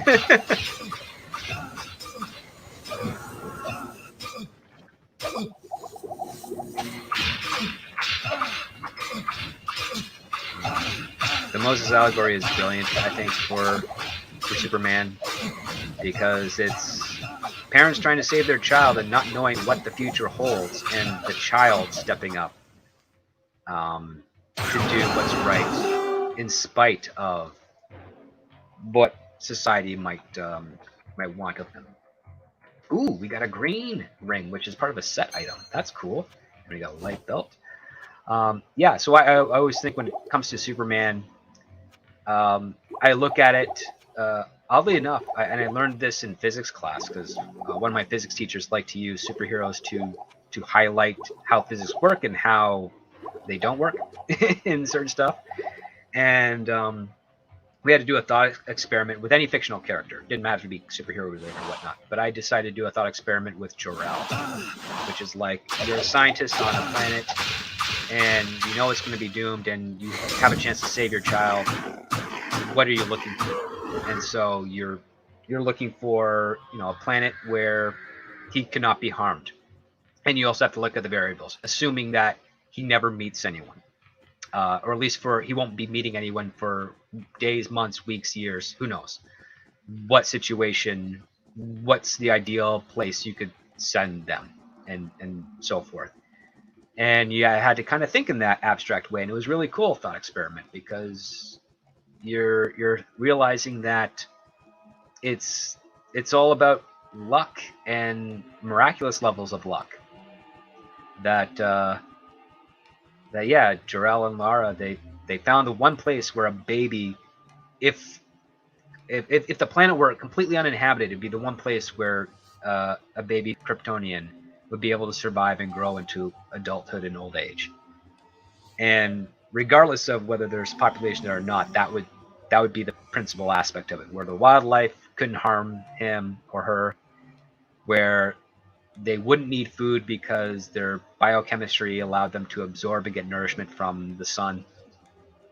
Like all those factors play in it. Like that's what's more important. The one thing that hurts that aspect, at least from a storytelling point of view, is when you make it intentional that Jor-El sent Kal-El to Earth to save humanity, which is kind of antithetical to Superman, because he's not there to save the pathetic humans that can't save themselves. I mean, that's not what Superman's doing. Superman's there to help and be a participant. He's not there to solve our problems. And for Jor-El to send his son here to solve our problems is a form of arrogance that doesn't fit into what Jor-El is as a character, and it doesn't fit into what Superman is as a character. So that's the only line I despise in the original Superman film. Is, it's a beautiful line. They have the people of Earth have a capacity for good. They only need the light to show them way. For this reason above all, I've sent them you, my only son. Beautiful line. It just doesn't fit Superman at all, like in any aspect of what he is, because Superman Superman should take on that responsibility by himself. He shouldn't do it because his father tells him to. I must be getting close. And a hero does things because it's the right thing to do, not because someone else told them to do it. And that's also one of the things I didn't like about Smallville, is that Terrence Stamp voicing Jor-El is constantly telling him, it's your destiny to be a hero. And he's like, no, I don't want to. And the terrible delaying the inevitability of things, where, truth be told, Clark would be like, listen, I got these powers. I see I see this tragedy happening all around me, and I know I can do something to mitigate it or prevent it. And I'm able to do it, so I might as well do it. And his parents are like, you know what? Yeah, you're probably right, but you got to be careful, and not everyone is as good-hearted as the people of Smallville and us, so gotta find a way to balance that out. And he does. And I think that's really awesome about that character. And I think that's why a lot of people like it.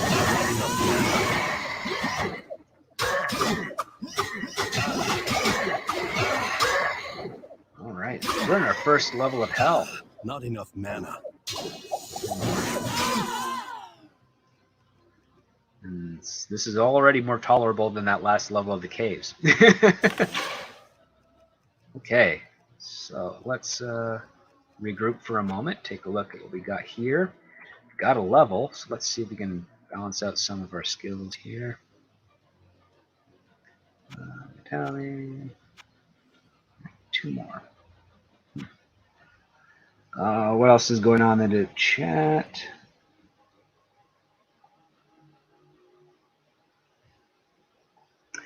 Uh, 52 movies a year. I'm trying to decide who is a bigger fan of DC, Superman, and Batman. Script Doctor or Hish? Is that Hish? Hish. I know that.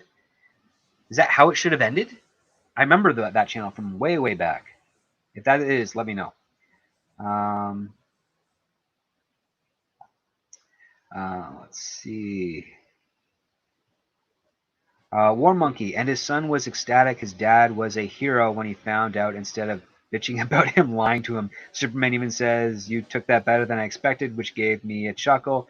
Oh, dude, yeah. That's actually one of the things I really liked, oddly enough, about the Lois and Clark series from the 90s, is that as soon as Lois finds out, she's like, I totally understand where you're getting from, and I'm trying not to be mad. And then she gets mad, and it's really well done, because it's very logical, because it's her emotions and feeling betrayed battling with her logic and understanding of why he did what he did. And it's really well done, and it seems like the most mature type of approach that a Lois Lane character as an investigative journalist would do. And the other part too, I think she'd be more upset about, is like, you can't write about yourself. Clark, why are you writing Superman stories? That's a conflict of interest. You can't do that. And I think that would be kind of funny.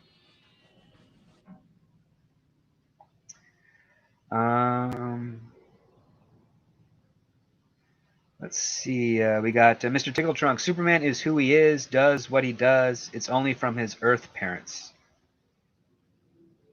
Yeah, to a degree. Like, yeah, Superman is kind of like his hobby.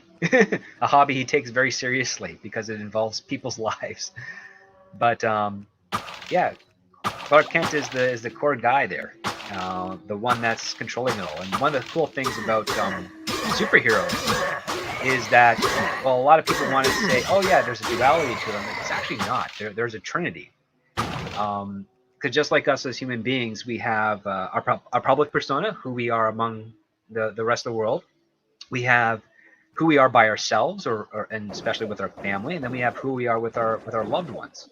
And there's variations, very subtle variations to all of those things. And when it comes to characters, especially superheroes with their secret identities, you've got their public persona, you've got their private persona, and then you've got their family persona. So, for instance, a character like Bruce Wayne. Bruce Wayne is the dominant guy there. Batman is a tool, one of the tools he uses to fight crime.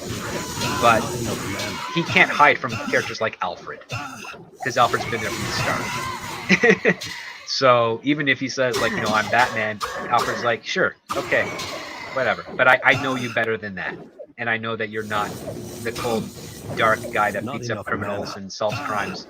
You're a compassionate man who wants to do right, because you're not accepting the you're not accepting your state in life as a victim. You're trying to do better, and that's really important. And that's actually what's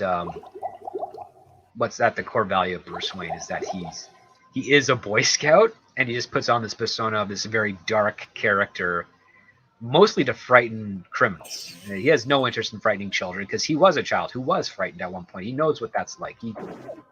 That's not his goal. His goal is to turn the fear that criminals use on others against them, and for his own advantage, to stop them or thwart them. And the other aspect too is that if he can avoid a fight, he will. Like, I don't like the fact that he's this guy that is on a hunt, so to speak.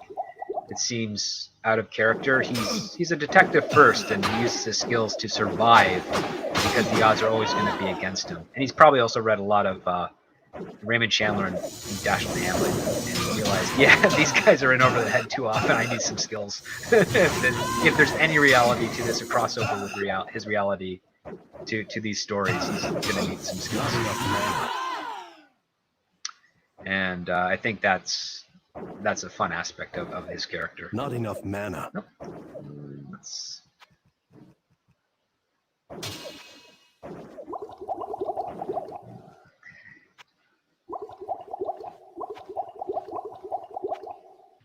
Alright. I'm doing okay so far. Don't need that. That's fine. Do a Guardian Scroll. I can use you.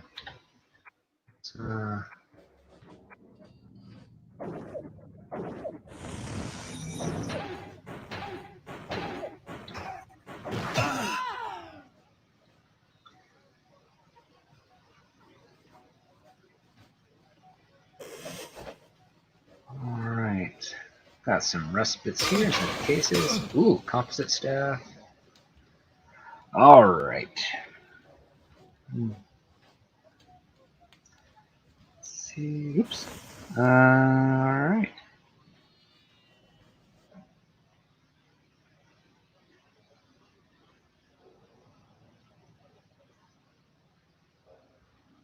Uh, 52 Movies Here says, yep, How It Should Have Ended and the Super Cafe. I remember that channel. They did a great composite of Back to the Future meets Terminator, which I thought was brilliant. Haven't seen much of their stuff in a long time, but yeah, they were fun back in the day. Neil says, that joke was written in the DC animated films, the second one that adapted the death of Superman, where Clark reveals his identity to Lois, and she remarked about that. Was that the Superman Doomsday one? Because I dug that version, and the documentary, the companion documentary that came with it. That was actually a really good documentary. I liked how they talked about the issues that they had with the stories that they were going to write that year in the comics. was a nice insight into that room. And also how you had these writers actually looking beyond just the superficial for those characters. Not enough mana.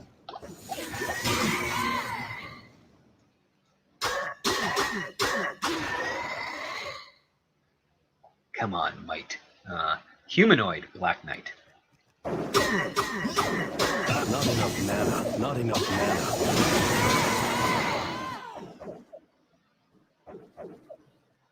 They're firing me the photon torpedoes at me.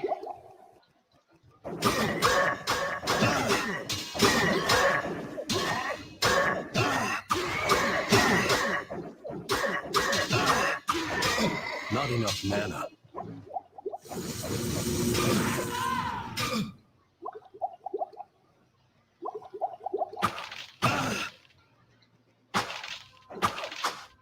Okay, we'll see if we can find that Flesh Doom in here. And then we'll probably call it. Flesh Doom and then I guess the waypoint. Might as well.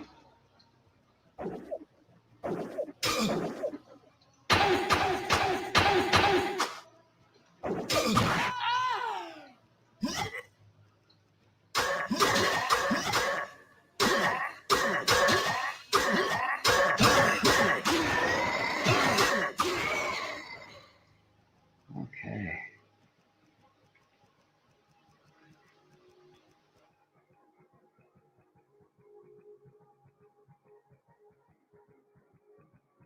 There we go. That's better.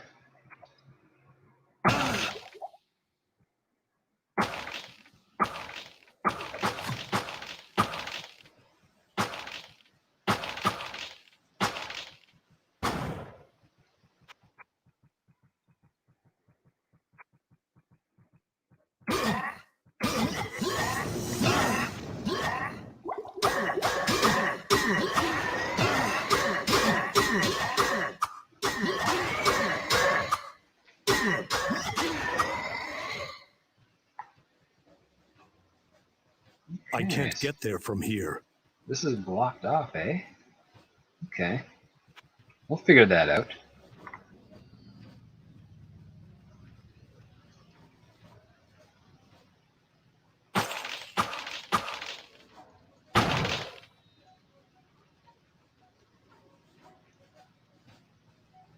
Probably a lever somewhere to pull. Wait, I got telekinesis, don't I? I do.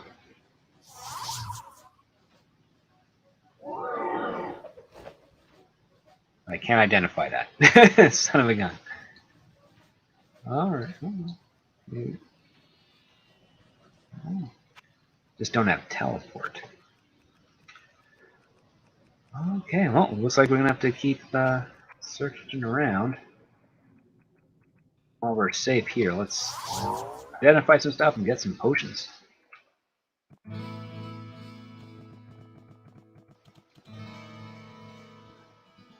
Darth Plato, a light belt. Does it glow in the dark? I wish. That'd be cool. Increase your light radius, glow in the dark. Oh, Hello, Bert has my a friend. request. Stay a while and listen. Alright, so this staff regenerates 2 mana every 5 seconds. Heal other charges. Okay. We have the Angelic Halo. Regenerates 3 life per 5 seconds and has plus 20 hit points. That's pretty good. That's kind of better than this, so we'll take that. 11 to strength, 9 to vitality. I'm going to hold on to that ring here. Because my resist all is alright. Let's see what quest he's got. Where is that stupid map? It was supposed to be between the rock and the tree before the bridge. Should be right here. Oh, hello there. Didn't see you standing there. Lost treasure, eh? Interesting. What ails you, my friend?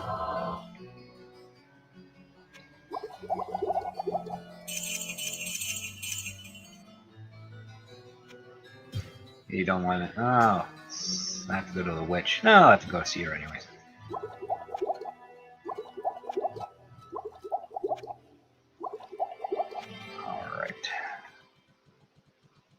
Whoa, what can I do for you?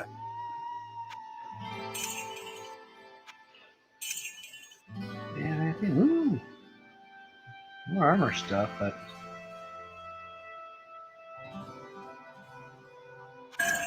not that great, sadly. But that's pretty good.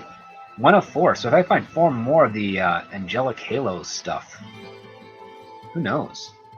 Let's see. I get 3 life for every 5 seconds, plus 20 in the hit points, 2 to all attributes, 20 light radius, 20. Okay, that's pretty good.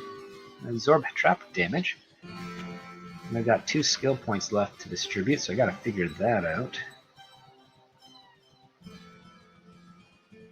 So what does the witch have to say? I sense a soul in search of answers. Oop, heal other. Frost Shard, Ice Blast, Phasing. I don't need that. Oh, heal other. I can get something $1,000.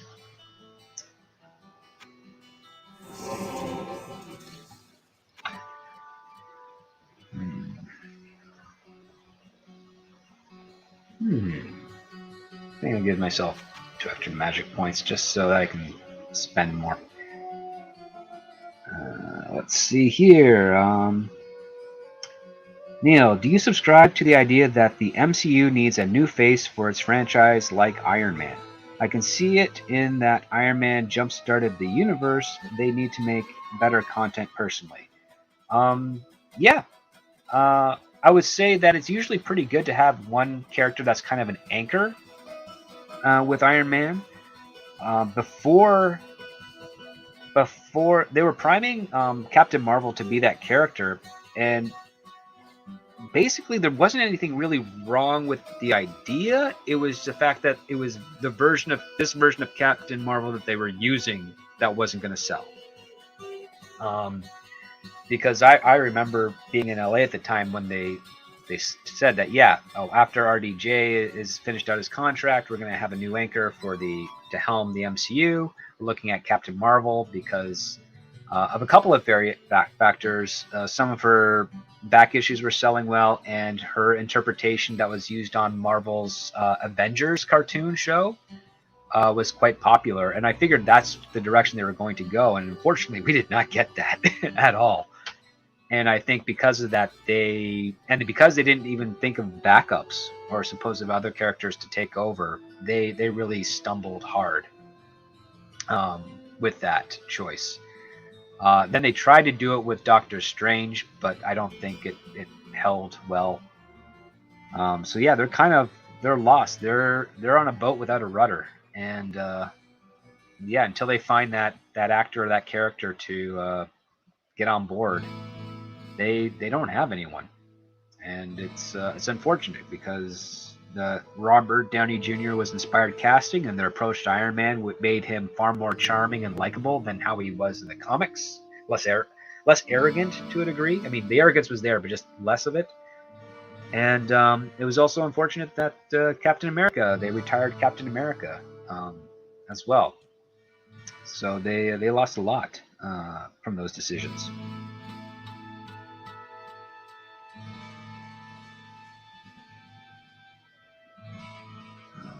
Okay, so we got that set. Let's return to hell.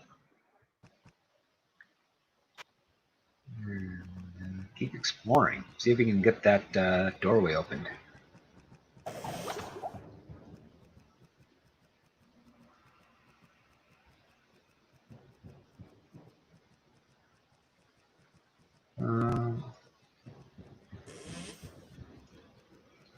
I will say I do kind of like this interpretation of hell. It's a bit more organized than you'd expect it to be with all the other stories of this dimension.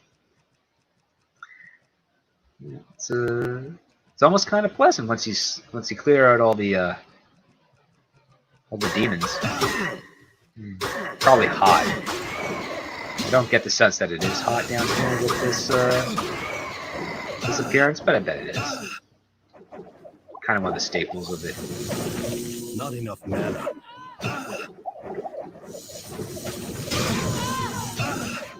Not enough mana.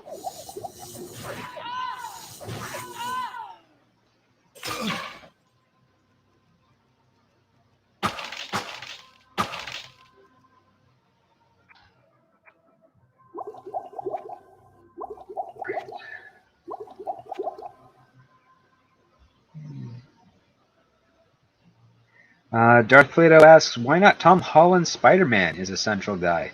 Could be.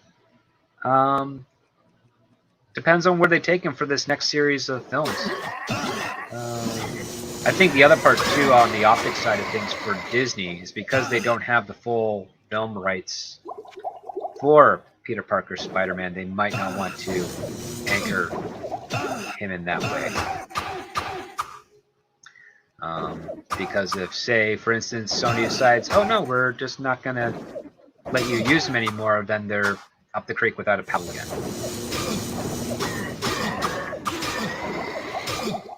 So there's that thing to consider.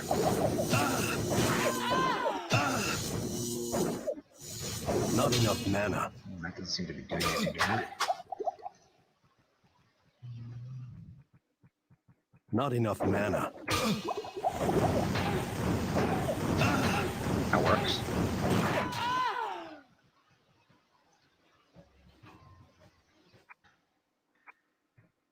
Okay.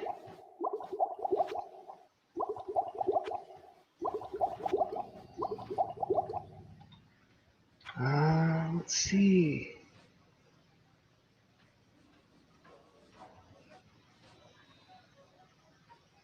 Let's see.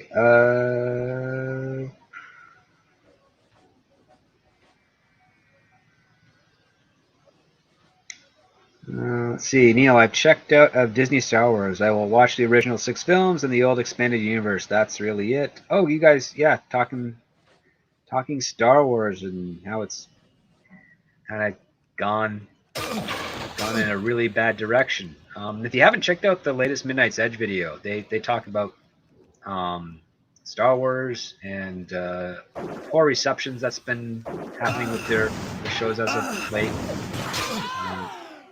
It's good stuff. I won't spoil the details. Go check that out. But yeah, the franchises are not nothing is immune in Hollywood, and at the same time also nothing dies.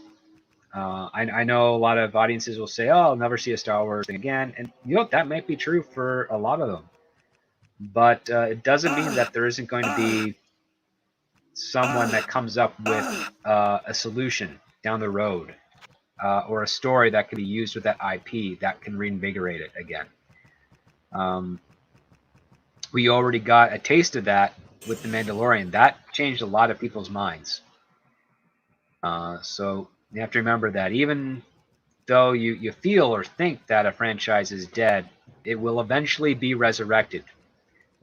Not guaranteed it's in a set time of when it will be resurrected, but it always will eventually be resurrected. It's just the nature of the industry. No IP is too damaged to not be salvaged or reinvented for making more money.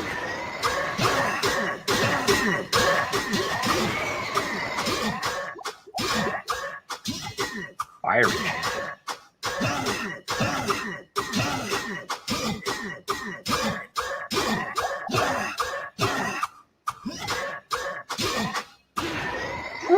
Okay, almost killed me in his own death. Okay. Glad he didn't.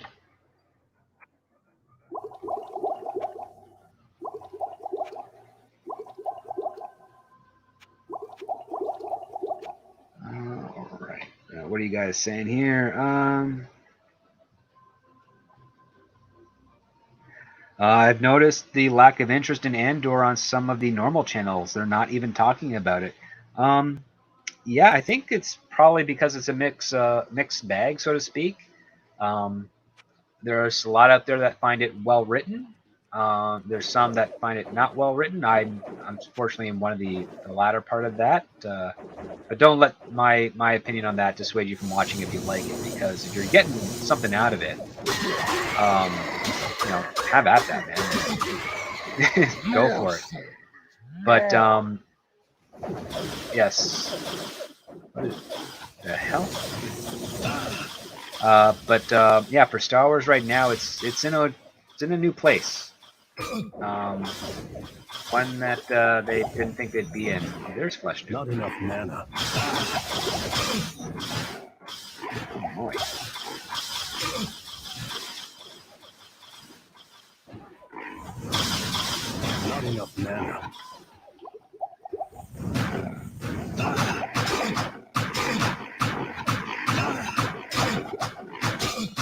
think I got you.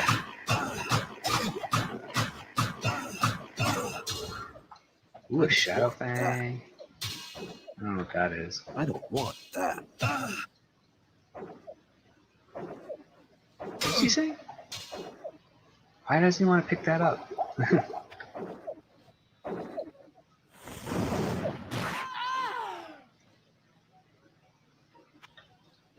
I don't want that. He doesn't want that. Why doesn't he want that?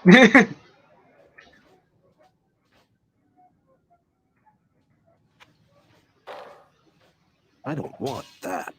That's weird. How the heck don't you want that? Okay. I don't know what's going on there. But, beat the quest, so let's figure that out.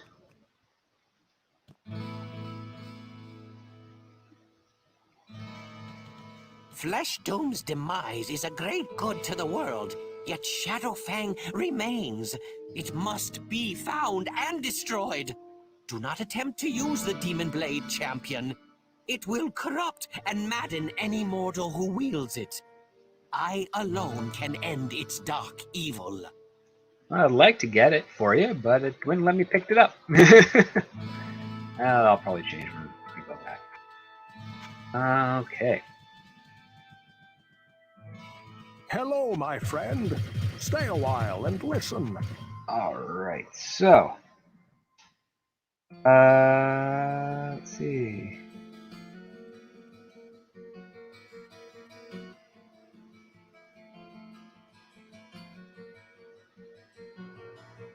Charlie says, I don't think they have to retcon the sequels. They have 25,000 years of history and a whole galaxy to tell stories in. They can just ignore the sequels, if they so wish.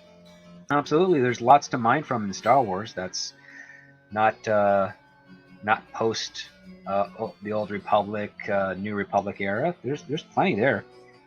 Mr. Tickletrunk says, the pendulum always swings when it stops. That's always been around very large numbers of people dying. Have to make sure when it swings back to the right side, it doesn't go too far. Absolutely. When it comes to like perspectives on storytelling and general politics, there's a reason why the opposition is valuable. It's to ideally prevent any one side from getting lost in their own perspectives. Listen, each side has its own great ideas. You just don't want to take them to the point where those great ideas become evil. And that usually requires another party to... Ooh, 13 magic, I'll take that. Another party to be conscious of it. Ooh, look at this, a stone gutter. 10 to dexterity, plus 10 to all attributes. That's not bad. Resist magic 25, 75 enhanced damage, 8 to 26. I mean, it's a little better. That's not bad. That's something that another character might have use of that. Maybe a barbarian in the future, something like that. Sound like Beavis, just talking to myself weirdly. Okay, we can probably get rid of that. That's 11 of magic. Now we're gonna put you here. You're a bit better. 5 of magic. I don't need that. Let's get rid of these things.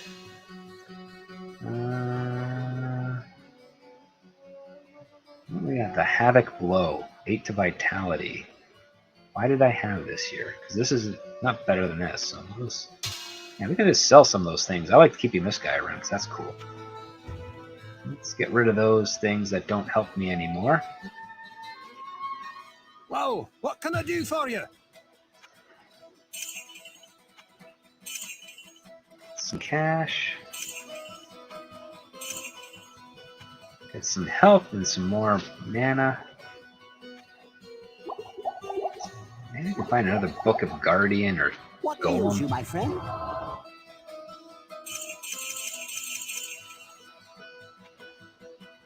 Alright.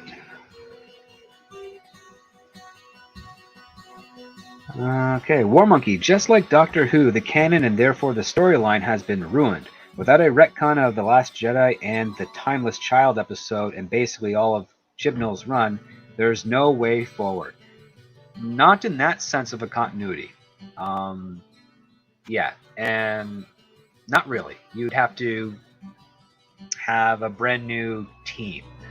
I remember when they were relaunched Doctor Who in 2005, they were unsure that they were going to completely link what they were doing with the original I show. sense a soul in They search of answers. figured that out and came to that conclusion very last minute. Ooh, let's just speak of the devil, Book of Guardian.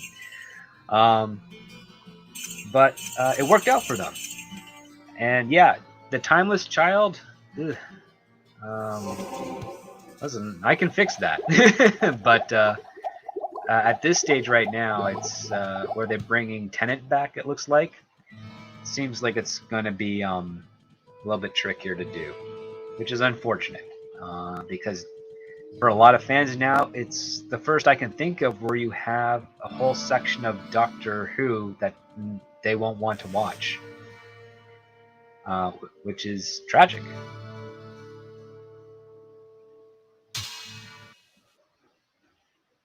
Okay, let's see if this get enough magic to read. Oh, yes, you can read Guardian. Yeah, unfortunately, Doctor Who is going to have a very difficult time reconciling his most recent choices. And I feel bad for the Jodie Whittaker actor. She, I mean, I don't know what her politics are. I don't follow her. I don't even care. But like any actor that's put into a role where they're playing a character that's poorly written and poorly received, you don't really want them because that's not what an actor is there to do. You're either supposed to be a performer, give a performance that people love, whether it's they love to love you or they love to hate you. That's kind of the goal. Not hate you because you're terrible. Actors don't want that. All right, so let's catch up here. Sorry guys if I'm a little behind on the chat stuff.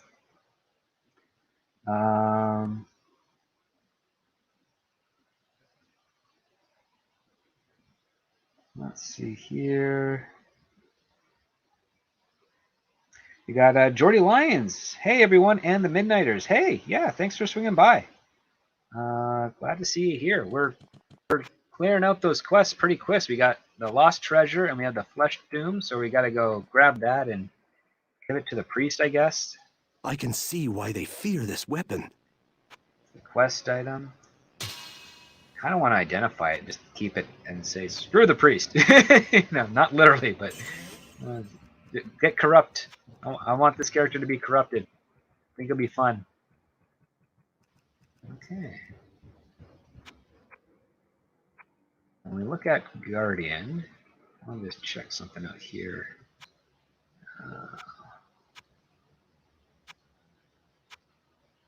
Total cost is 54 mana. Okay, so slightly less. And Golem is 82 mana, so I don't have enough for that yet. Son of a gun. Really want that Golem. Golem's helpful.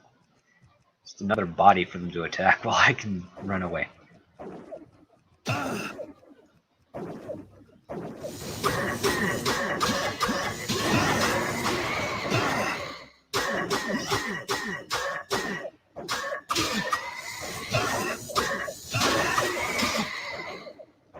Not enough mana. Get back here, you.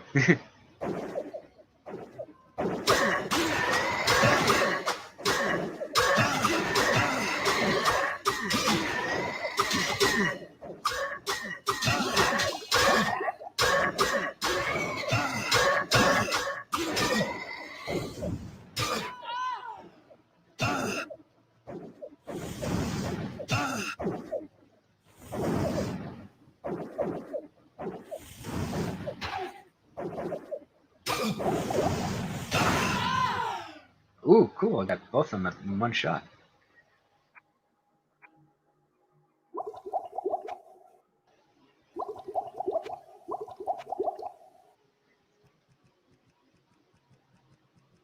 Aw, son of a gun, bots. And that's where you know you make it, right? When you get bots.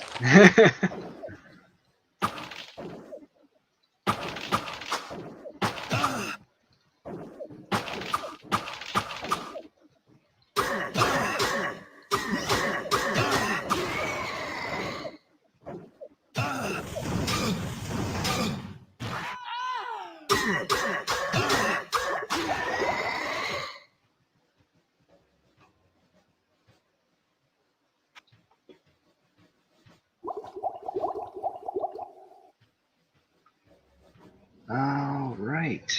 So let's see. This is cleared out. That part right here on the map is still locked out, so I gotta open that somehow. I gotta find that switch.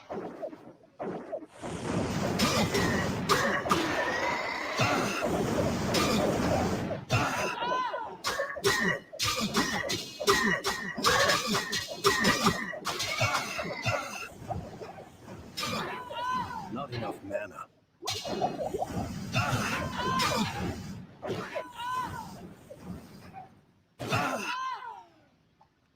All right, there we go.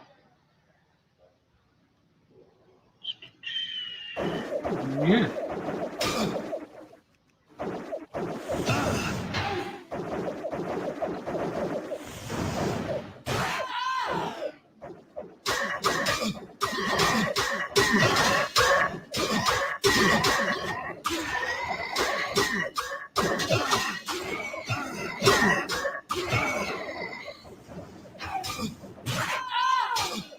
Not enough mana.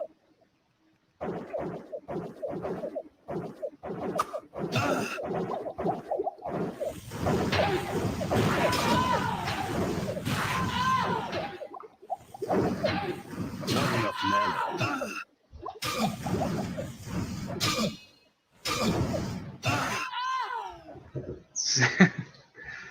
All right.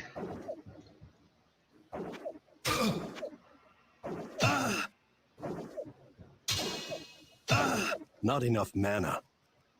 That's oh, right. It's not a scroll. That's why. Okay.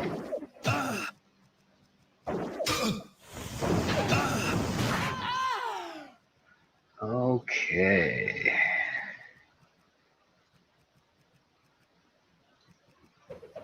Ooh, we got a cape. A rare cape. Normal broad axe. Rare magic club. Small axe. Normal cloaks. Okay, nothing too fancy. A couple of cool things.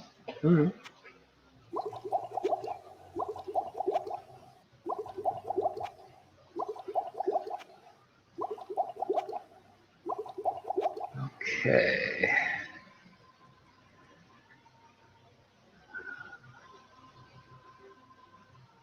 Alright. Jordy Lyons, Script Doctor, let me know if you need moderator help. I will.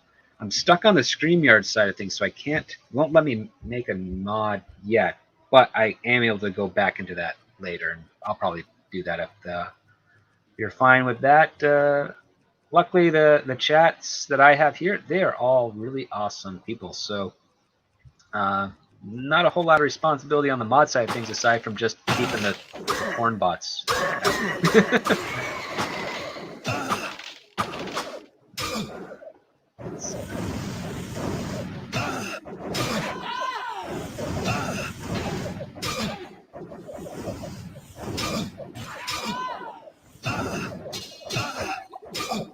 Not enough mana.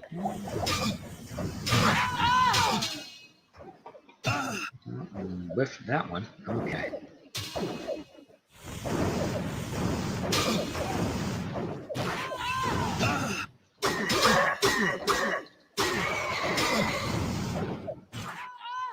There we go.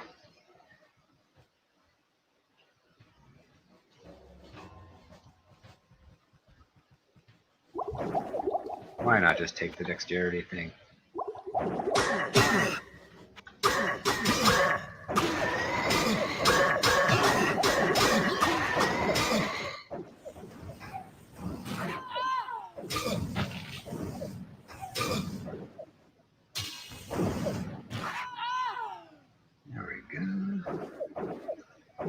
gosh, they just don't stop.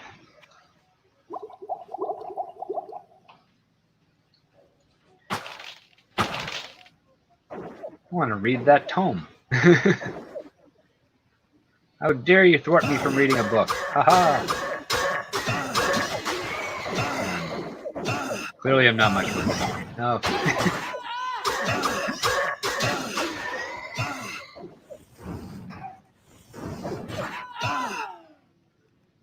There we go. Let's see what this thing has to say. The armories of hell are home to the warlord of blood. In his wake lay the mutilated bodies of thousands. Angels and man alike have been cut down to fulfill his endless sacrifices to the Dark Ones, who scream for one thing. Interesting. Lost treasure, warlord of blood, flesh doom, and now the thing is open. All right, cool. So that thing is opened.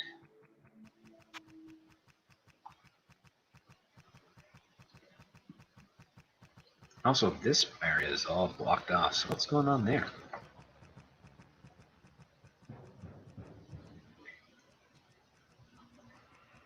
Creepy cauldron. What's that do? Creepy shrine temporarily increases strength. Ooh, cool.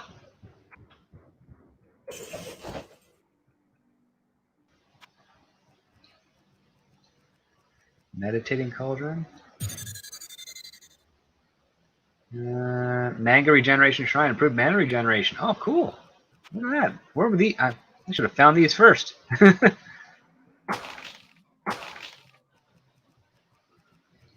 That's up to town. All right, cool. Cool.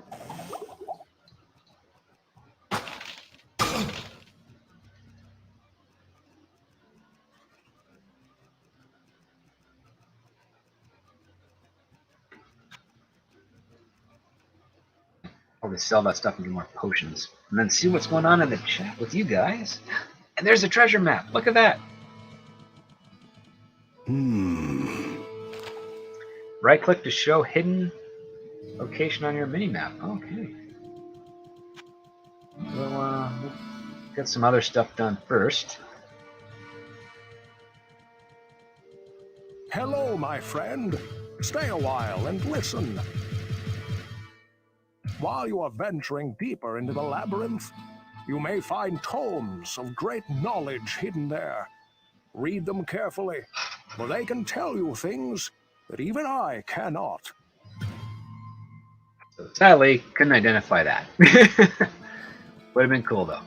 So let's give it to the Padre up here. Light be praised! You found the cursed demon blade. Only its destruction can ensure the safety of us all. Wait, what treachery is this? Oh, it burns! Hellfire consuming me! You must take this to the Hell Fort and cast it in before the... No! Huh? Oh! He died. This blade must be destroyed. Okay, so that was something. Cool. Sad for him, but what cool. What can I do for you?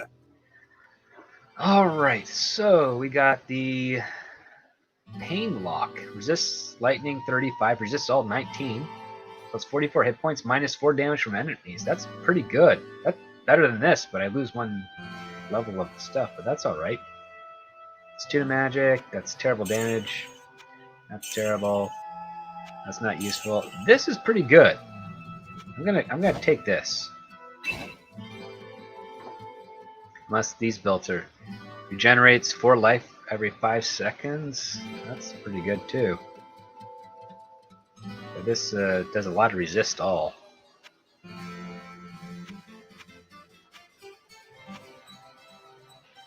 This resists all 12. Generates 4 life. Don't really need life regeneration. I'm down to only 3 slots, huh? Let's see you guys in the chat. Should I keep this rare belt and buy the one that does regeneration of life and wear that instead?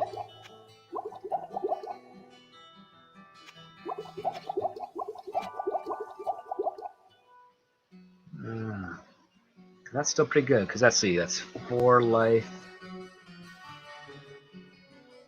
That's 7 life every 5 seconds. I have 320.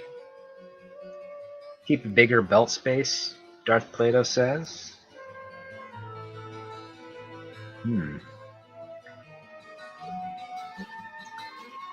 Well, you know, I got the cash. It's only 12,000, so we'll do that. Then we can take a look here. Right now with this belt, my resistance of lightning is maxed out to 75%. Cold is 19, 49 fire, 40 resist magic. Put this on, got 0 resist, but I got 1 extra life, and I regenerate 7 life every 5 seconds. But this one also gives me more hit points too. Yeah, you get up to 320 hit points. So this is a cool belt. This one not so much. I'm gonna sell this one. Pair. I'm gonna keep this one just here for the time being, and if I end up needing more potions, which I probably will, I'll at least be able to do that. So let's see. Right click to show hidden location on your minimap. There we go. So hopefully we'll find the treasure on. Oh wait, there it is. Right over here. Let's go find that treasure. And then we'll return to hell. I can't get there from here. Sure you can. Let's go this way.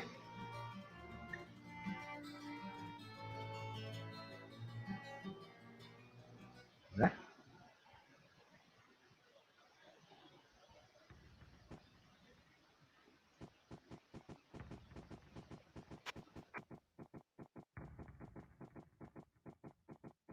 Is this the treasure? Yeah, it's a secret tunnel, so yeah. Okay, this is the treasure.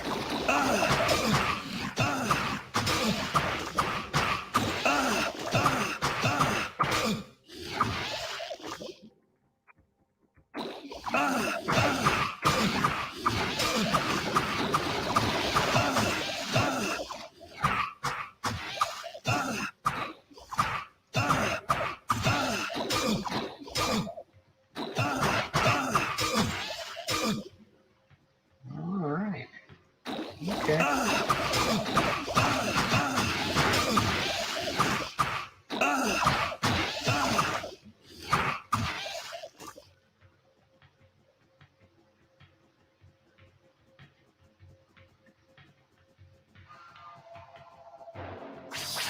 Ah!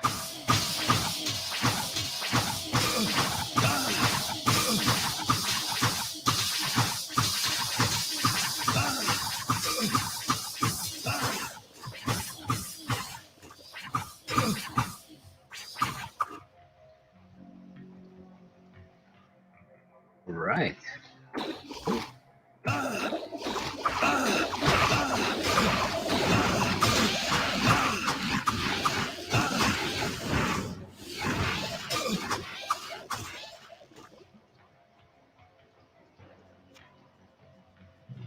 Anything this way? No. Okay.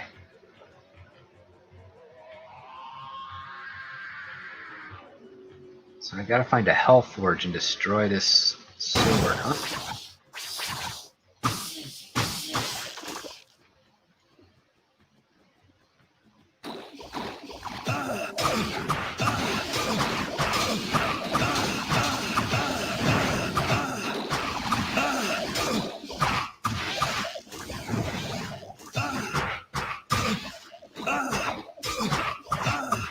Looks like there's the treasure. Now let's oh,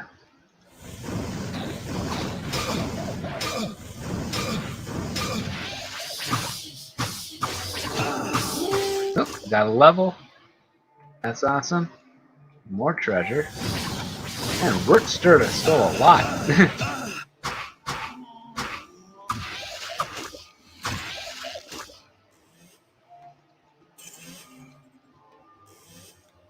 Or at least had a lot of distractions for it.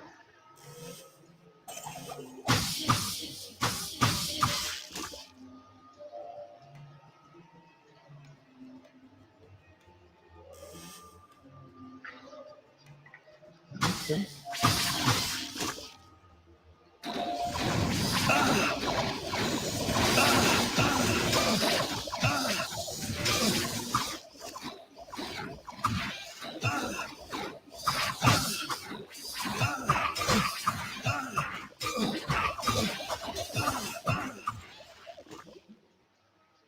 What is that?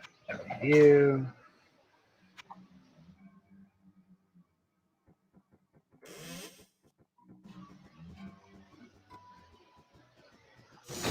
Not enough mana.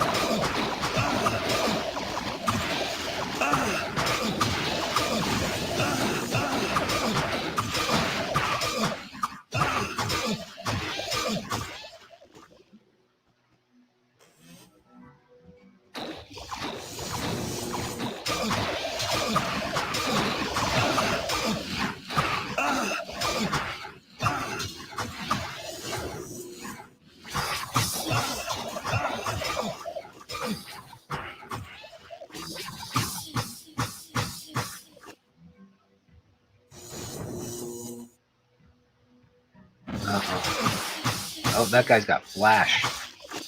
Oh, crap. Not enough mana.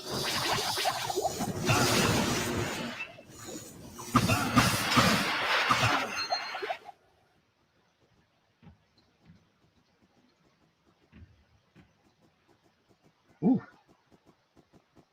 Hey, this is intense. Go back a little bit and get those chests that I thought was at the end of this level. This is bigger than I was expecting. Anything over there? No, nothing over there. Okay.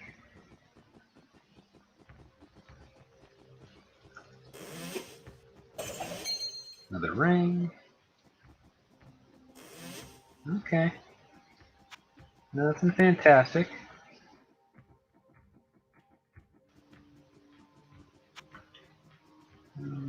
Okay.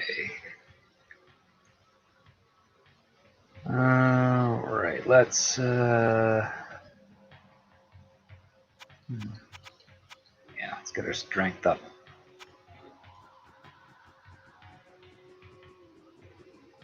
And next level. I'll think about that when we get there. Right now, just get rid of this cave viper.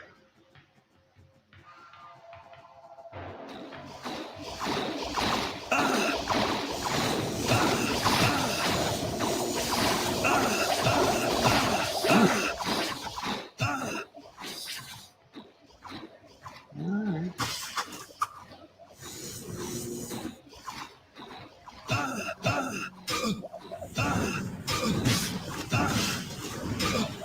Not enough mana.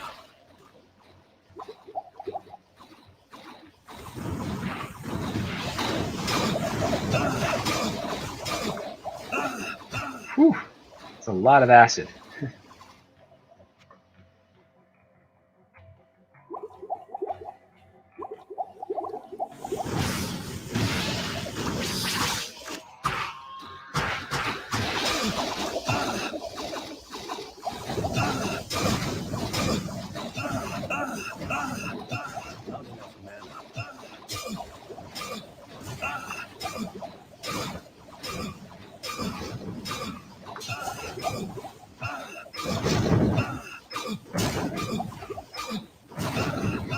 Not enough mana.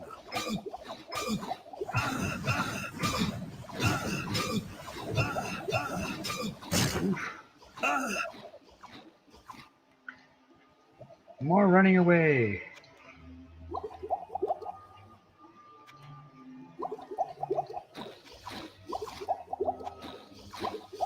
Oof.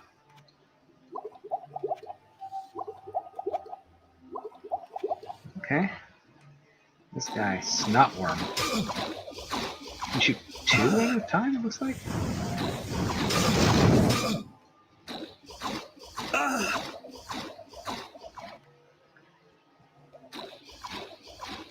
Let's see.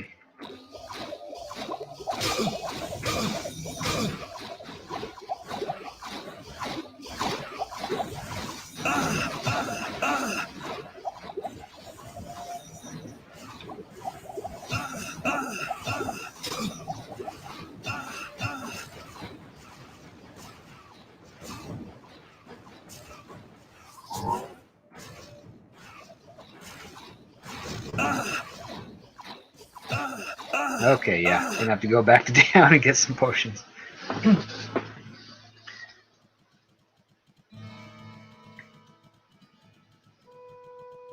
Already got another book of Golem. I sense a soul in search of answers. Oh, Book of Flash, Sacrifice, Guardian.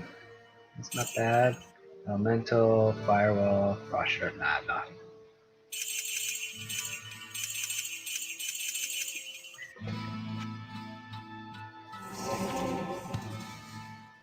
Okay.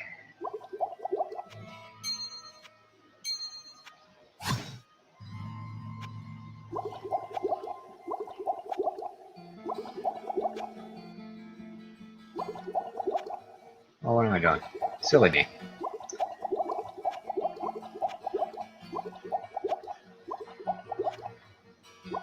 Okay. Can I get him to stop grunting? I will try, Paul.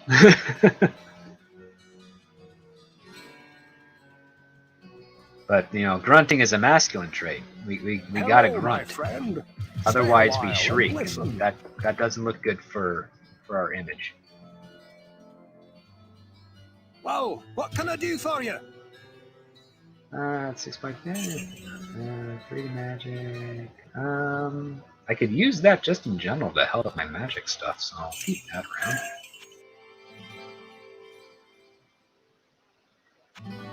Anything useful this way? Nope. Okay. What ails you, my friend?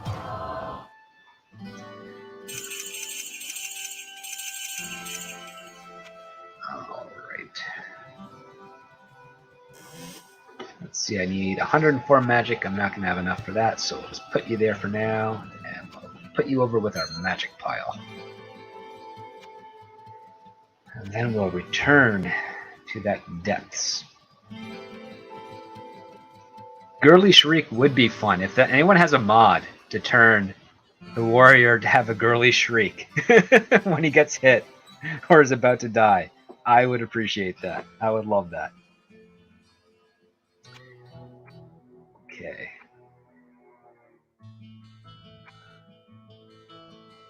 My spells. 82.5 mana. I don't have that, but hold on. I have a plan. If you have a magic elixir, you do. That will increase my mana, I think. Let's see. It does to 102, which means I can then cast Golem.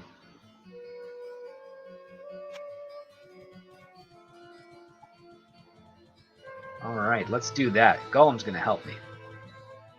He's probably going to die quick, but something.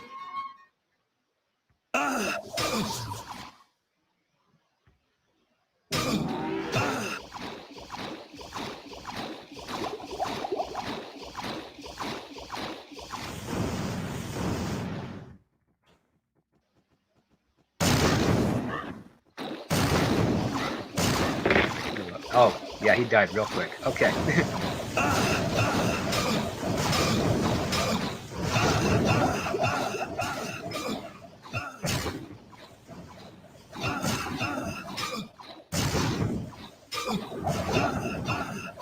Not enough mana.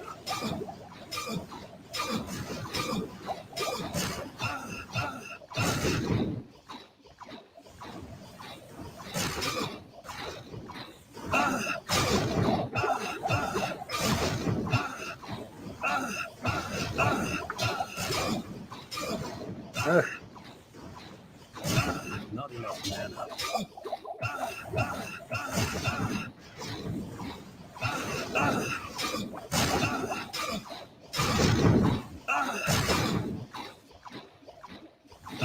Not enough mana.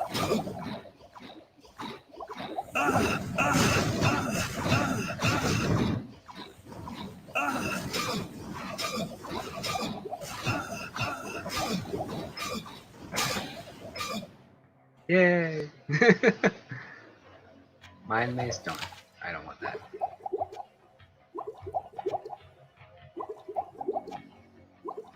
Okay. Defeated that guy for a buckler.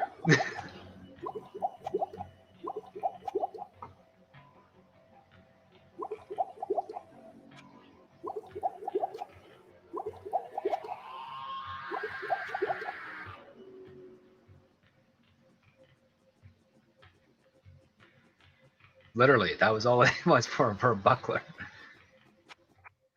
My golem was an okay distraction. Not as useful as I'd have liked, but at least I know where he is.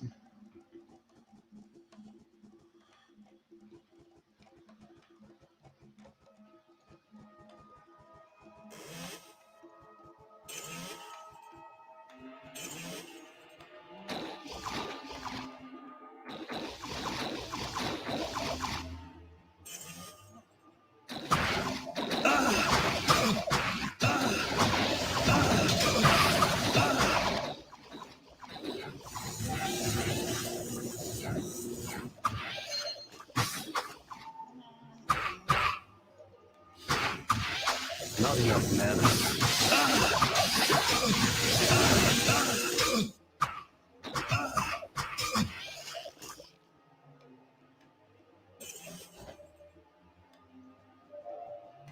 Not enough mana.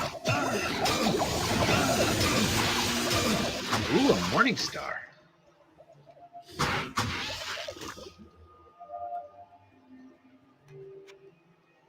Oh. Getting some interesting stuff here.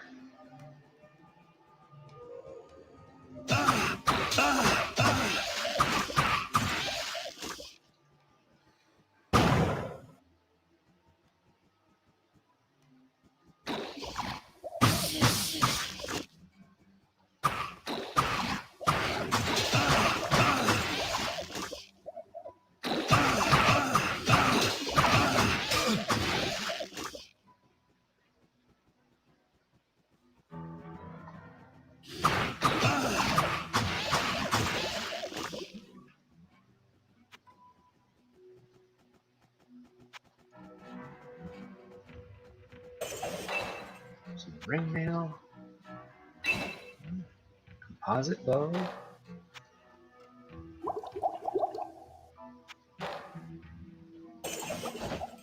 Amulet. Oh wow, we're getting some good stuff. That cape might not be that great, but anything else. I could blow up the whole village. Into the unknown? Oh my word.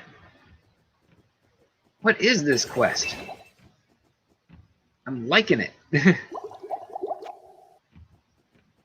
Okay, we're gonna head back and identify and loot some more.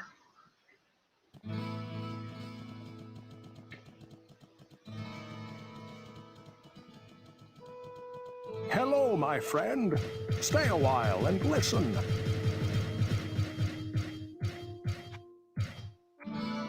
Okay, we got a ring that does 10 to hit points. Okay, so that's going to be in the sell pile. We've got an amulet that does 5 to magic and 4 to vitality. This does 5 to all attributes, so that's also in the sell pile. Resist fire. The Havoc Quarrel Hunter's Bow. 2-handed damage. Okay, does 1 to 32 lightning and a hit steals life. That's pretty good. We've got the Morning Star, the Stone Star Morning Star. Does 8 to 20. Not bad. Fire resist 21. 9 to dexterity, 9 to magic. It's not bad. Not better than this. Not bad. Minus 3 to all attributes. Terrible. Regenerates 2 mana per 5 seconds. That's alright. This does 10 to vitality. Armor class 25.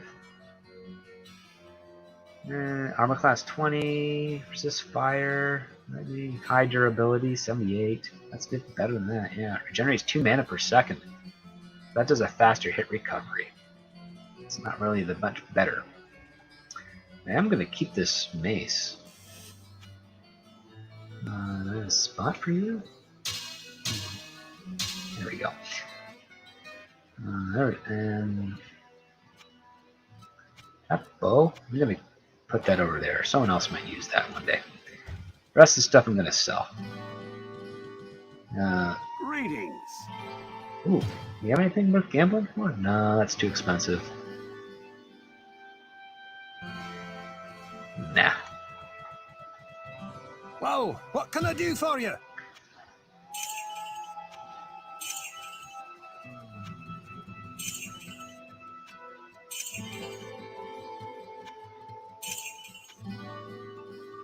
There's 9 to strength.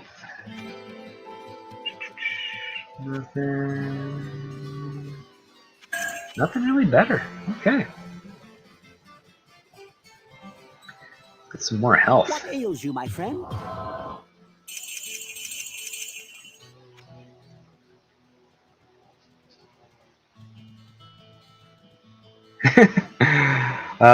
Call me Shadow Paul. For all my RPGs, I always pick a bow and arrow character and attack from afar. I'm a chicken. Well, you're always a live chicken and a dead one. You're not roasted. Unless someone has a fire spell. In which case, yeah, you would be. But, you know, people can compliment you on your nice breasts when you're a chicken. I sense a soul in search of answers. Alright. Okay, so we got Book of Healing, Book of Flash, Book of Telekinesis, Book of Heal Other, Charge Bolt, Fireball. Fireball I might have enough magic to read, so grab you. Just loading up on books. I'm gonna read these.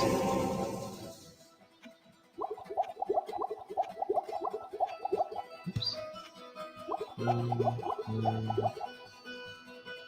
Yeah. Alright, let's go see if we can read that book.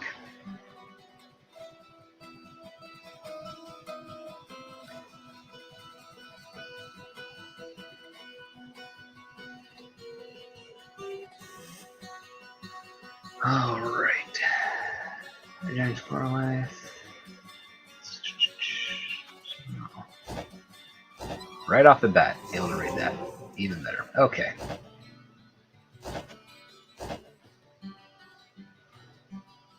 Hmm. 94, current magic level is 79. Not enough. Okay. Let's go explore the...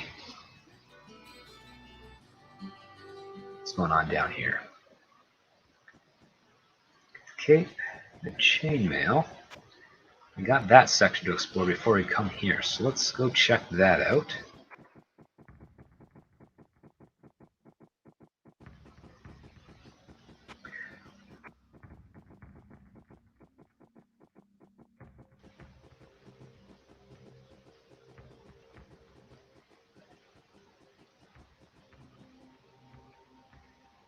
Call me Shadow. Sorry, we already have a male teacher with level 30 breasts. That's that's kind of true. Yeah. I'm curious though if that's legit or some sort of troll. If it's troll, it's very Canadian troll.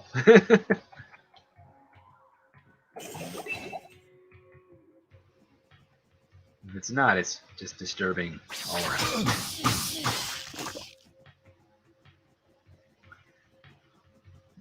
Okay.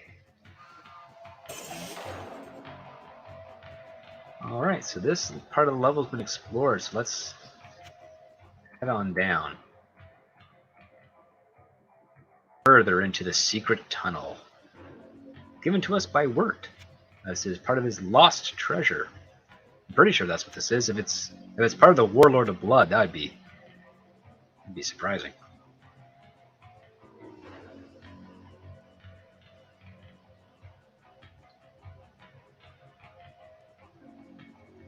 Into the unknown. And quickly killed.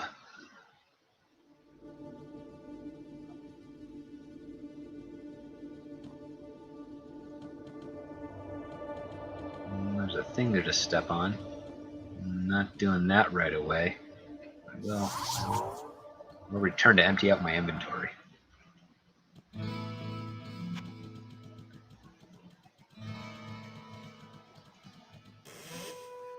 Okay.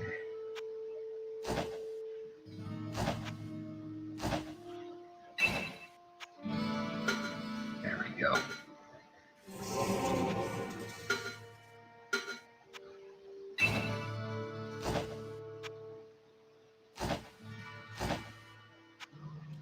Okay. Hello, my friend. Stay a while and listen. Well, what can I do for you? Resist magic, 9 to dexterity. Okay. Regenerates 1 mana every 5 seconds. Regenerates 3 mana every 5 seconds. The other one was 4, so we're not gonna take that.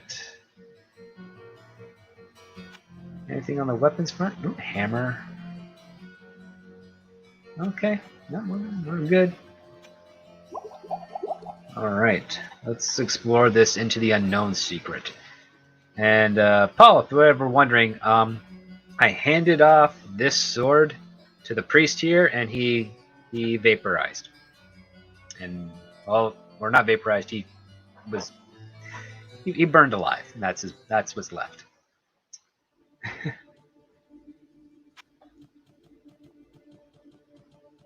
Oh man, this is a nice place. Don't know what it is, but it's nice. Library, yeah, okay.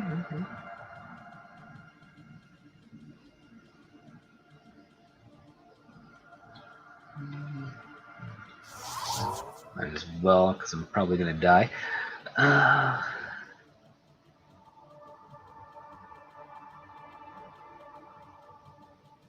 There's a switch. And there's some wizard. Astrologer Amalara.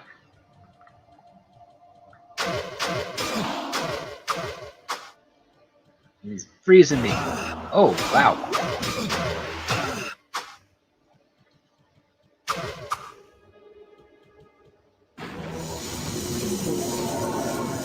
Okay. Guess you didn't see that coming. Book of Phasing.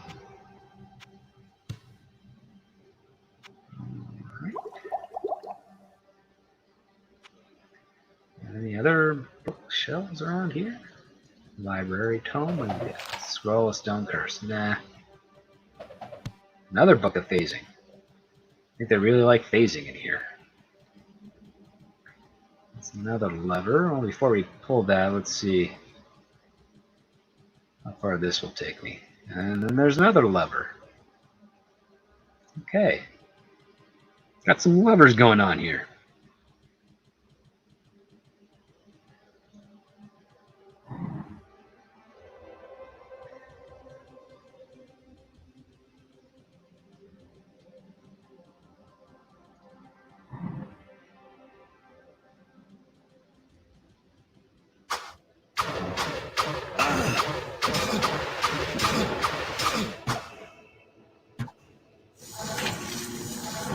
Not enough mana.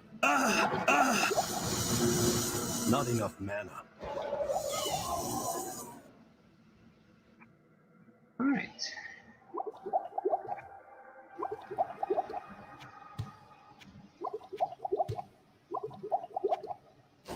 Got some rags. And that might be. Got a healing potion. Book of Flame Wave. Alright. Scroll of Teleport. Inferno.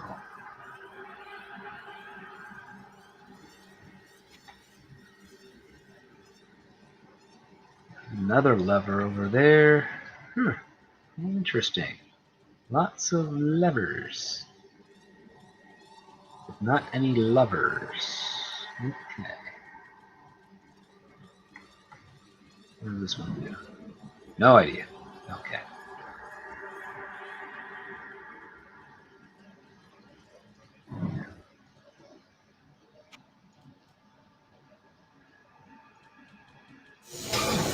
Ooh, jeez. Not enough mana.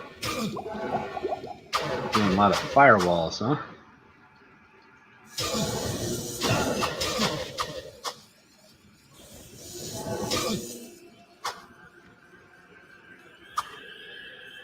Get back here.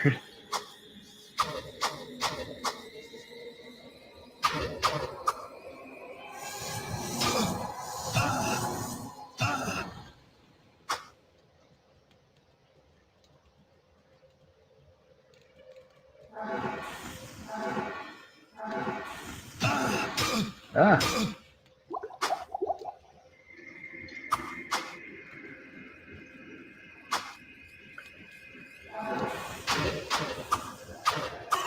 There we go. Ooh, a unique small axe.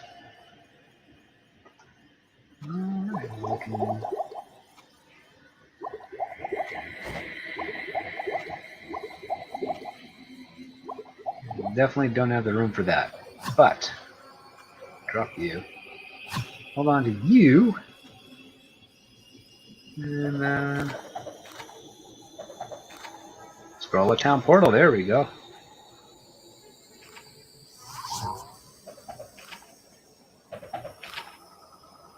Okay.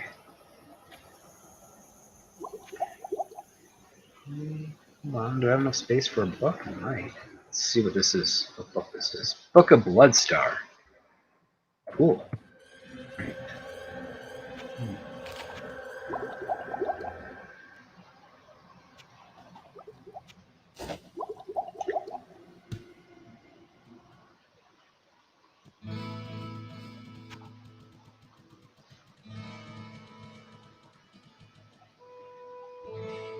50 ways to leave your levers.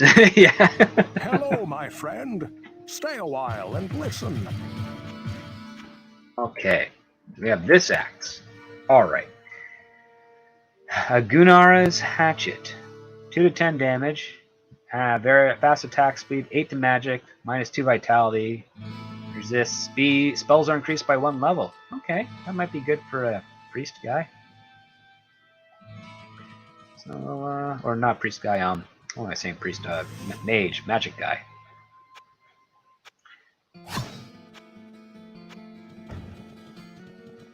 Okay, Griswold. Well, what can I do for you? Sell that belt. You have anything here? Anything that gives me more magic? 8 to strength. +4 to magic. Oh, that could work with my flail.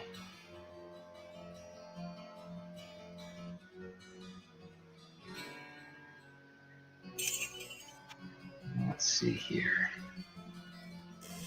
Yeah, okay.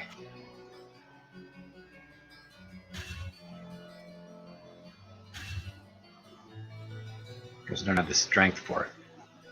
Let's see.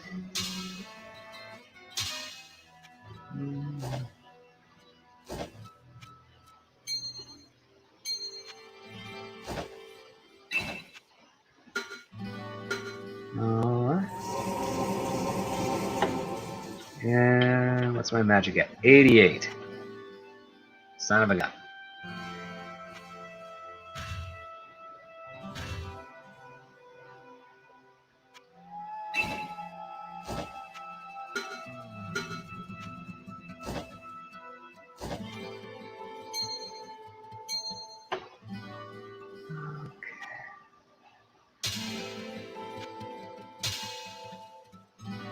Alright. Looks like good to go there.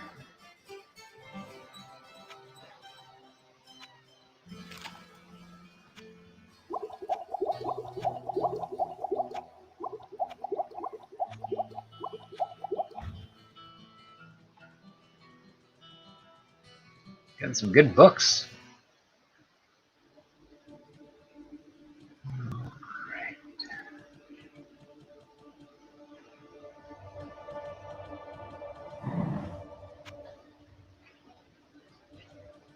Okay.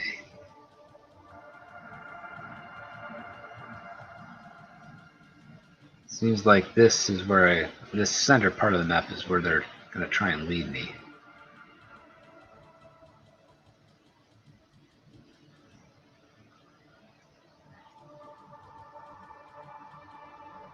Somehow. Somewhere.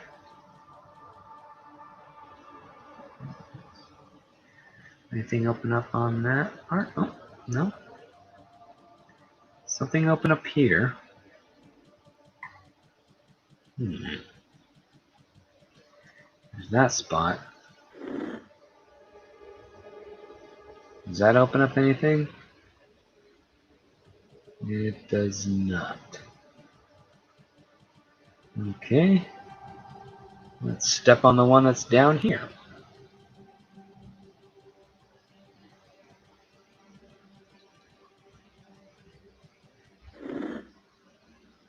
Doesn't open anything on that map. That lever's pulled.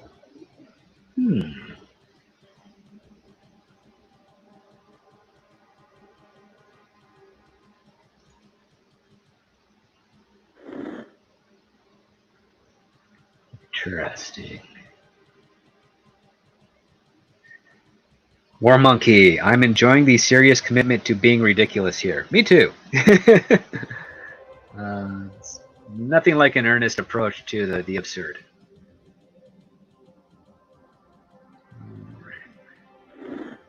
Okay, that opened up that. So, this is opened up. And there's something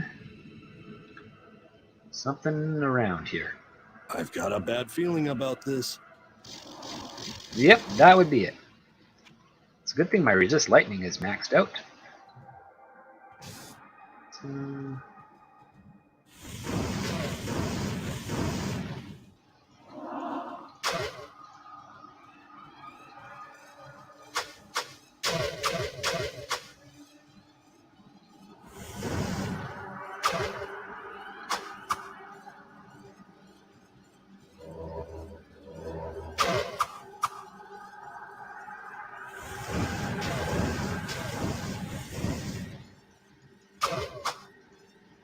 Not enough mana.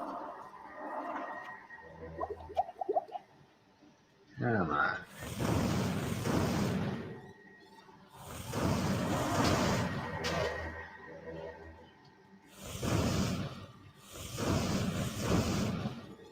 Not enough mana. Not enough mana. There we go. Or maybe not. Yeah.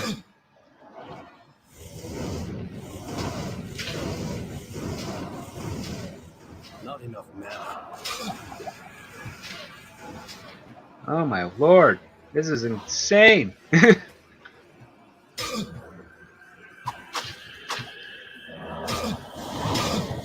Which one's the real one?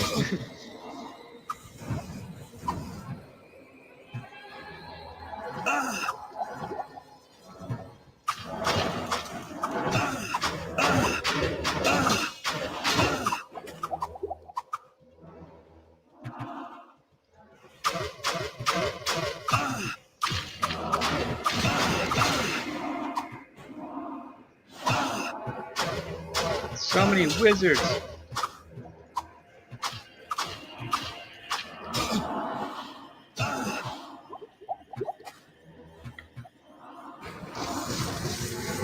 Not enough mana. Not enough mana. Not enough mana. Not enough mana.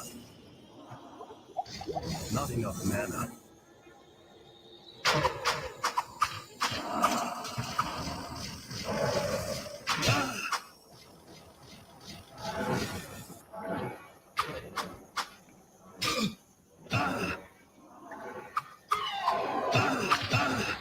Ah! Firewall.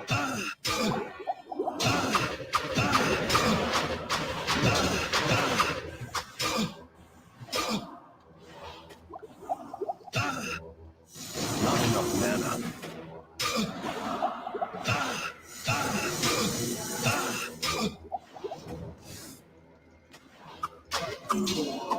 Okay, got that guy. Ah, no! Why are you going this way?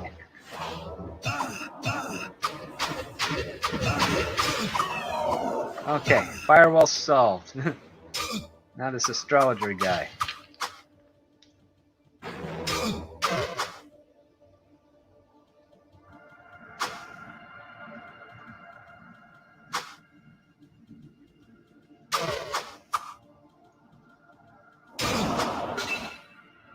Did I die? I probably died. No, I didn't. Wow. Alright, so I got Symbol of the Abandoned God quest item. Oh, okay, got some stuff. Some interesting stuff here. I got a great helm, a gothic plate. That's a warring mace.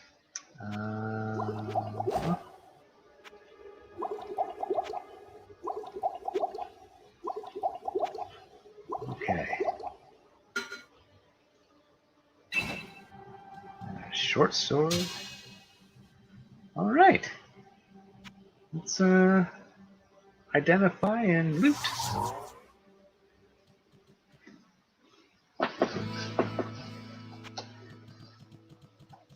And resupply, but mostly identify and loot. Hello, my friend. Stay a while and listen. All right. So 5 to dexterity, plus 4 hit points, resist fire, resist lightning, 31 hit points, 3 to dexterity, and 10. Okay. Oh, okay stuff. And only available to current character. Right click to add 3 points to all attributes at base attributes. Look at that. Cool. We get another 3 points to all attributes. Awesome. So now my mana is at 83 minimum, which means I can cast more golems. Well, what can I that do don't for do you? anything for me. Let's see. Ooh, resist magic to all attributes. Okay. Not much there. 8 to strength. Okay, not much, but here we go. Get rid of you. Yeah, not better than what I got. Fortunately, this steals 8% life, which has been helping me quite a bit. Alright, let's go loot some more. Maybe get a potion. What ails you, my friend? There we go. I literally said get a potion. Charlie, I gotta go. Good chat all. Bye. Bye, Charlie. Thanks for swinging by and hanging out with us. Great questions. As always. Much appreciated. Okay. Oh, there's still a bad guy here. Oops, what am I? There we go.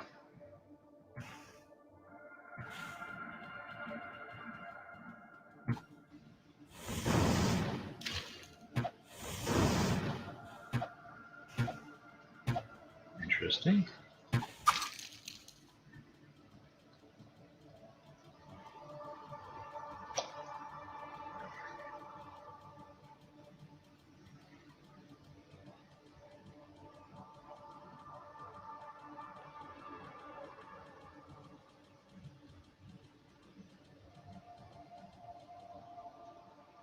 All right.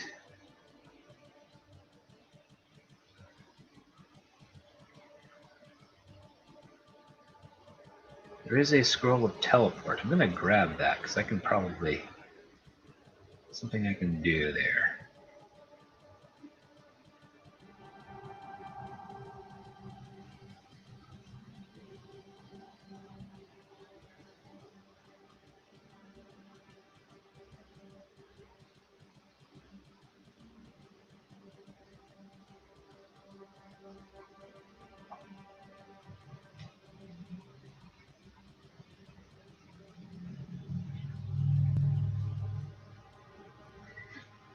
This,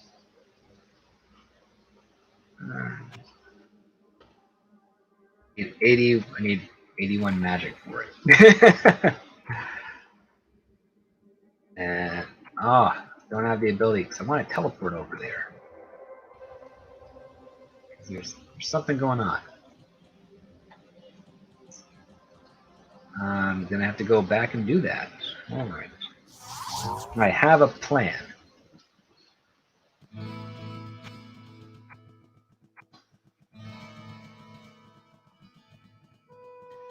Hello, my friend. Stay a while and listen. sell the staff.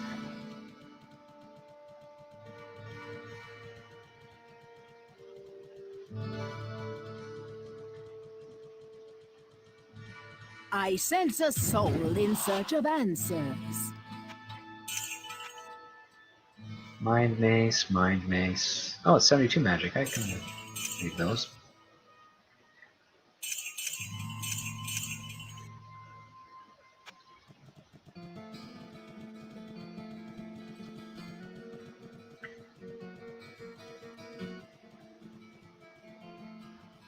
Okay.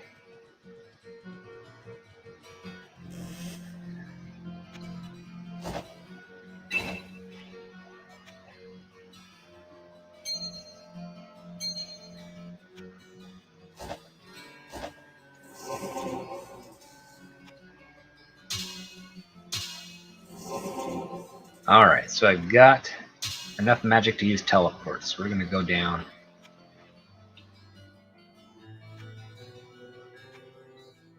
We're going to teleport into that little area there and see what we can do.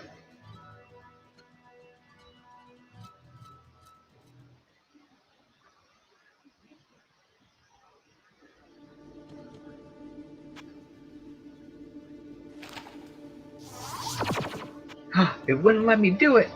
No! Must be some way to open that up.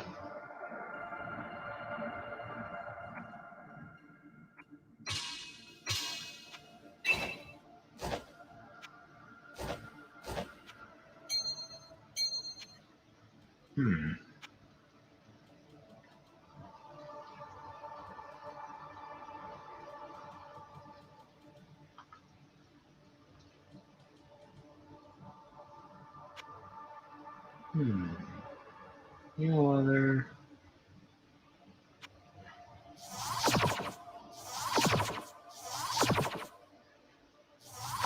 In phase, I can't go to that one cool spot I want to check out. It's not fair.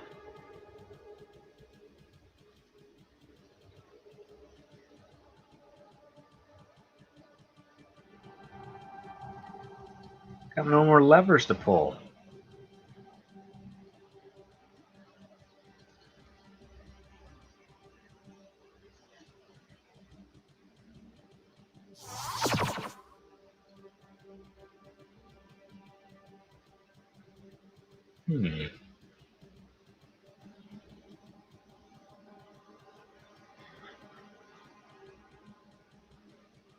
Levers in here. Nothing here.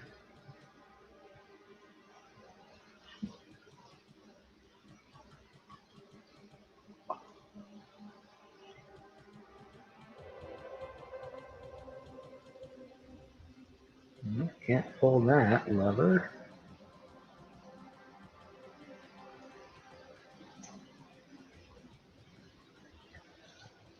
Or that one. Fires can't interact with.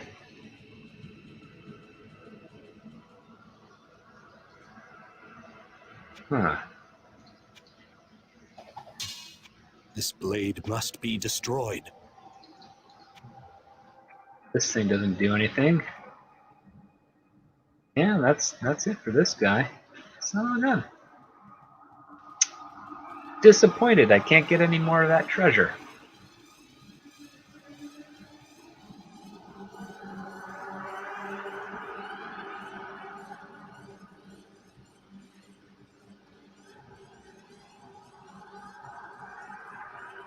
There's something over there. It's on the map.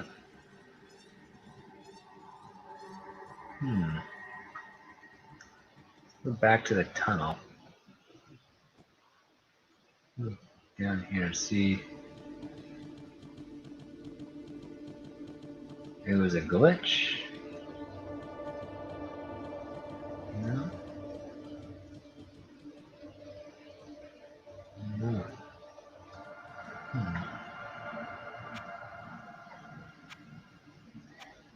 Any. Try warp spell. Nope. definitely only put me back to what was. Fading.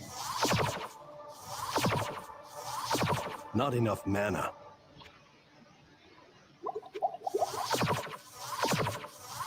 This is random. Okay, I'm not doing that. Oh boy. Ooh, we got a shield wall skill now. Cool. Hmm.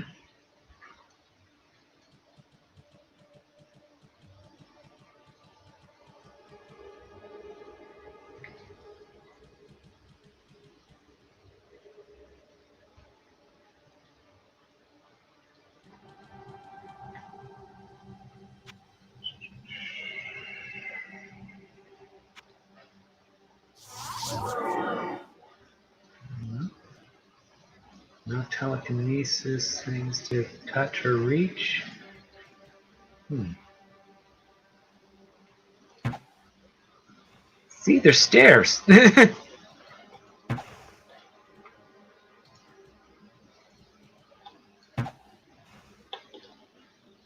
Ah. Where do those stairs go?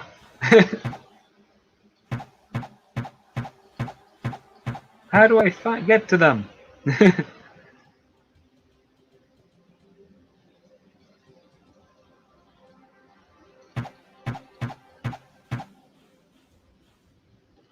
It's a tease.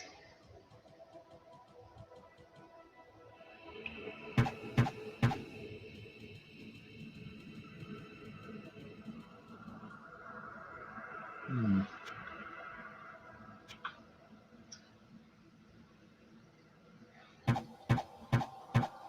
Okay, it's nothing. Son of a gun. Oh well. Let's go back to town, drop off the magic stuff for now. Or maybe.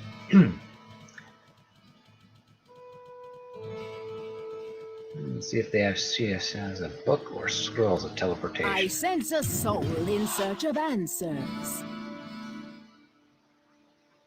Telekinesis. Yeah, nothing for teleportation. Hey, Read by Nature's here. How's it going? It's going well. Just at an impasse at the moment. There's it's a group of set of stairs I can't get to, and I don't think I'm supposed to get to them at this point, at least. So yeah, but finished a lot of quests today, except for destroying that thing.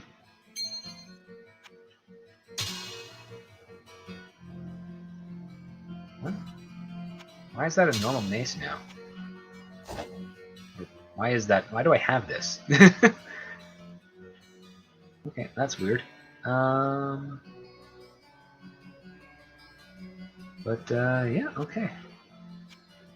So I got a normal Oh, mace. what can I do for you? So you.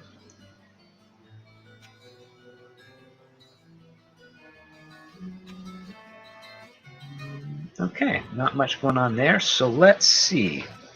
Got the Flesh Doom and the Blood. So Flesh Doom is this, or no, not Warlord of Doom. So I gotta find a forge.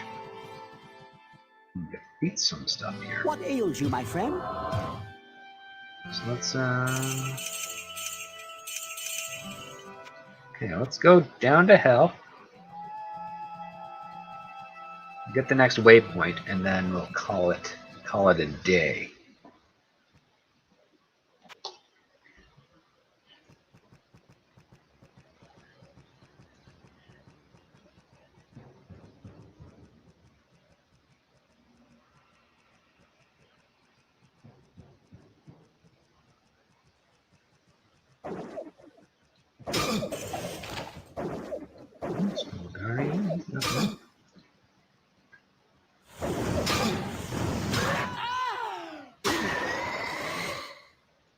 Just one-hitted that guy. That's cool.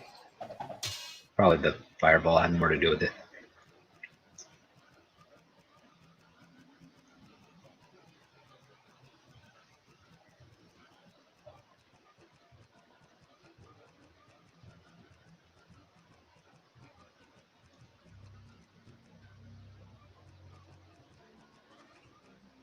blade sings for your blood.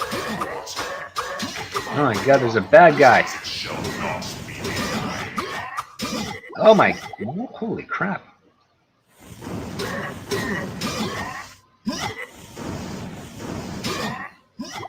Is fire immune? Oh. Nah. Not enough mana.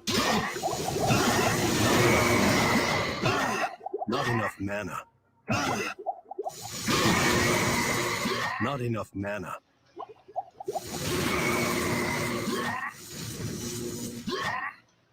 Not enough mana.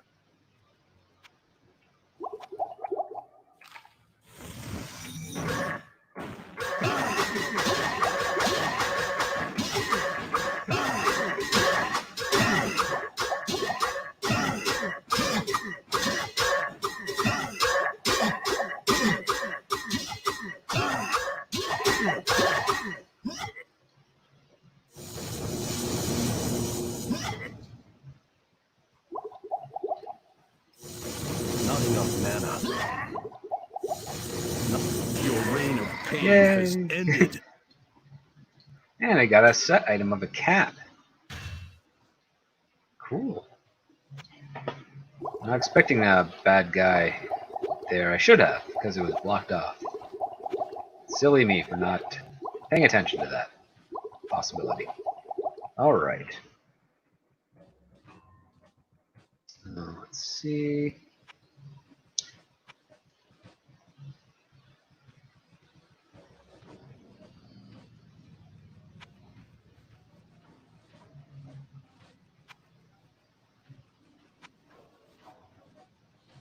What do we got going on around here? Nope, already been there.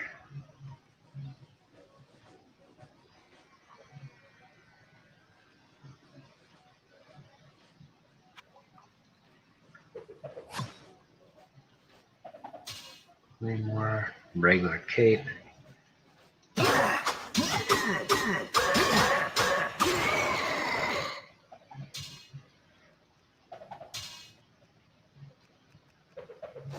Really close. Alright, cool.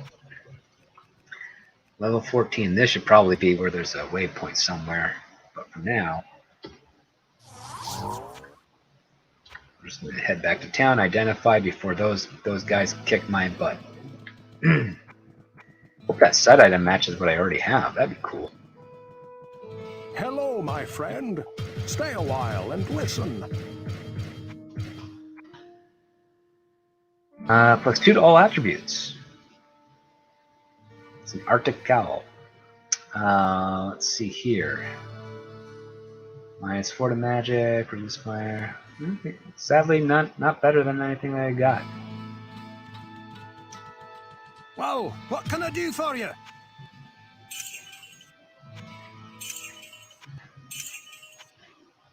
But you know, the set item stuff, that's pretty cool. I'm gonna hold on to that.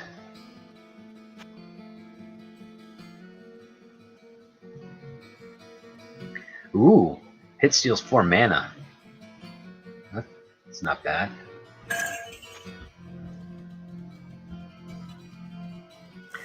And I'm just gonna the set items on page 10 of that. Get some health and What ails you, my friend?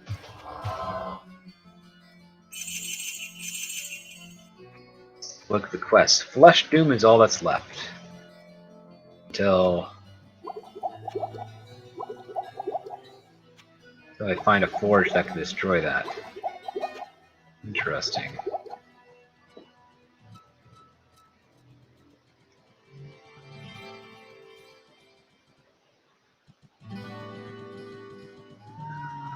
Right. So we got Read by Natures. Thinking about watching Nightbreed later. Always thought that film should have been better, fun, and very quotable.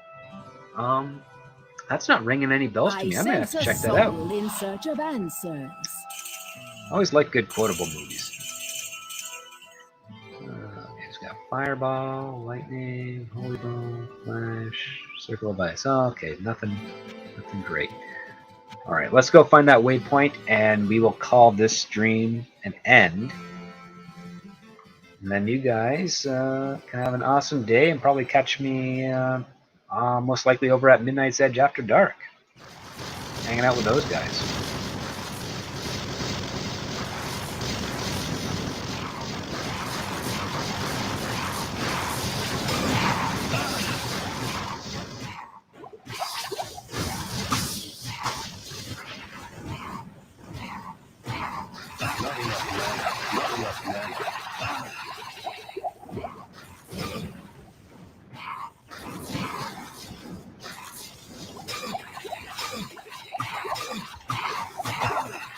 Wow. Wow. That was fast. Cold damage, lightning damage, and kill ya. Alright. Let's address that. Apparently I got a saber out of it. I was unaware.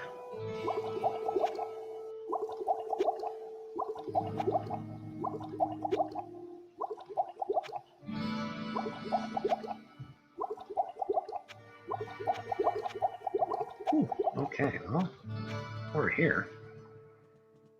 Hello, my friend. Stay a while and listen. Well, what can I do for you?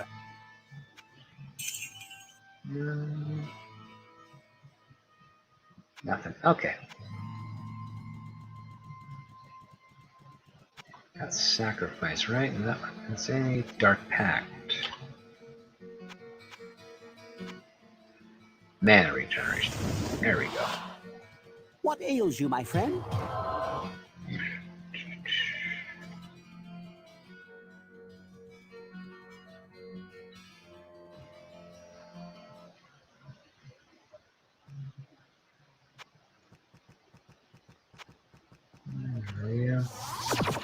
Oh, you only put me to the other one. Okay, that sucks.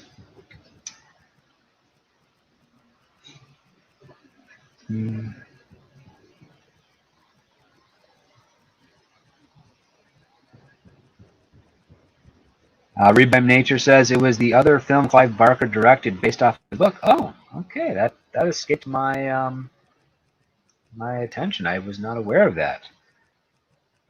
It's yeah, I'll see if I can go find it on a streaming service, or maybe one of my buddies has it on DVD. I can borrow a Blu-ray.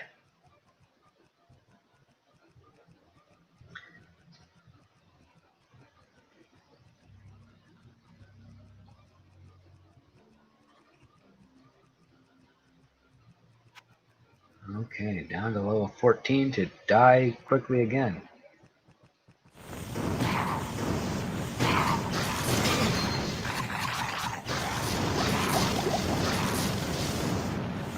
Come on. Not enough mana. Whew. That was something. Something indeed. He's got a ring. And I'll get some more gold.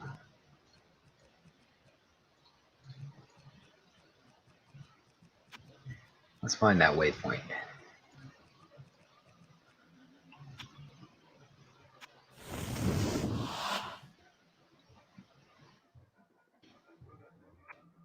I have an F5 spell? I'll just use F5 then.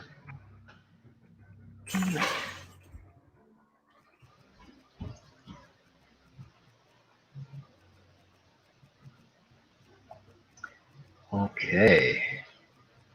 That's a lot of gold in there.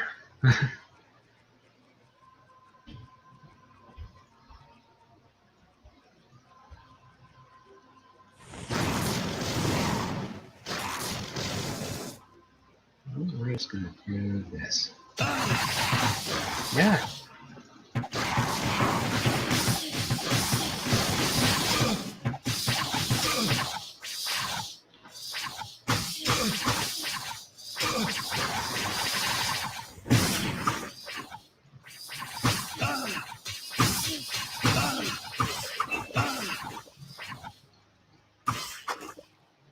That worked.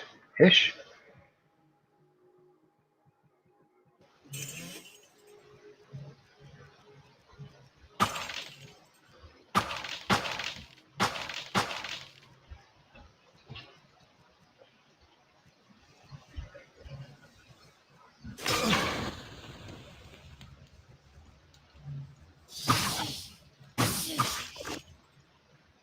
Okay.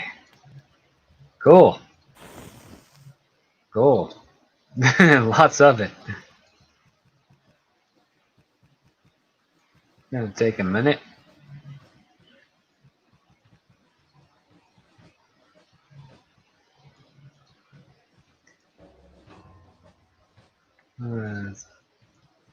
There we go.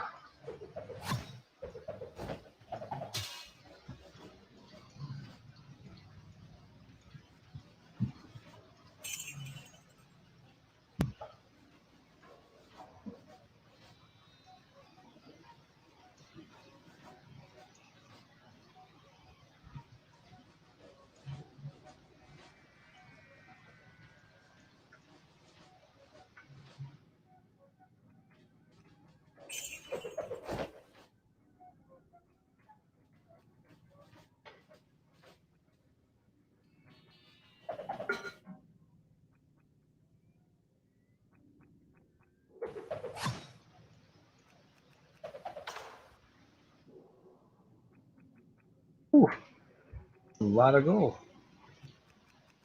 And there's bodies under there. That's how much gold there was. There's bodies under there. Okay. Don't need you. Don't need you.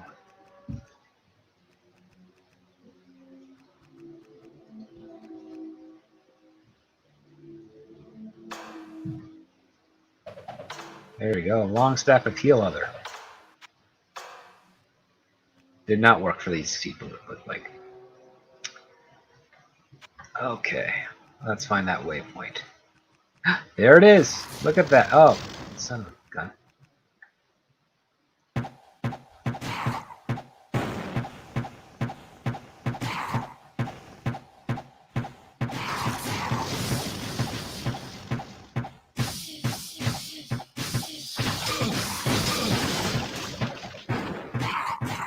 There we go. Alright, so we found the waypoint. We can get back here. That's good enough for me. It's been 3.5 hours. It's been a blast talking with you all and having you spend some time here for today. Yeah, looks like we're almost done the normal version of this game. So if you guys have been enjoying this as much as I have, and I've actually had a blast doing this, I'm going to continue out. We'll beat the game with the warrior. Before we go on to, maybe we'll do a poll. I'll either go on to Nightmare as the warrior, or we'll pick another character to play as well and use some of the cool stuff that I got in what's called the trade stash. So I can bring, hold on, let's put the set items on the same level there. So use some of this stuff with them. And yeah, Hello, see how that works out. out. And listen. So let's see, we got plus 5 to mana. 5 to mana regenerates 2 mana, and it has a bunch of heal other charges. And then this is hit points. So Whoa, what sell can I that do for you? Charisma. Don't really need it. Nothing here. Amulets, not good. Yeah, okay. Alright, and we'll drop this off, and then this will be it for today, everybody. And next time I stream, it'll either be... It won't be Thursday, it'll probably be a week today. We'll pick up where we left off. So, yeah. Thank you so much, everyone, for hanging out with me, and have a wonderful week. And if I don't see you before Halloween, have an awesome Halloween. Take care.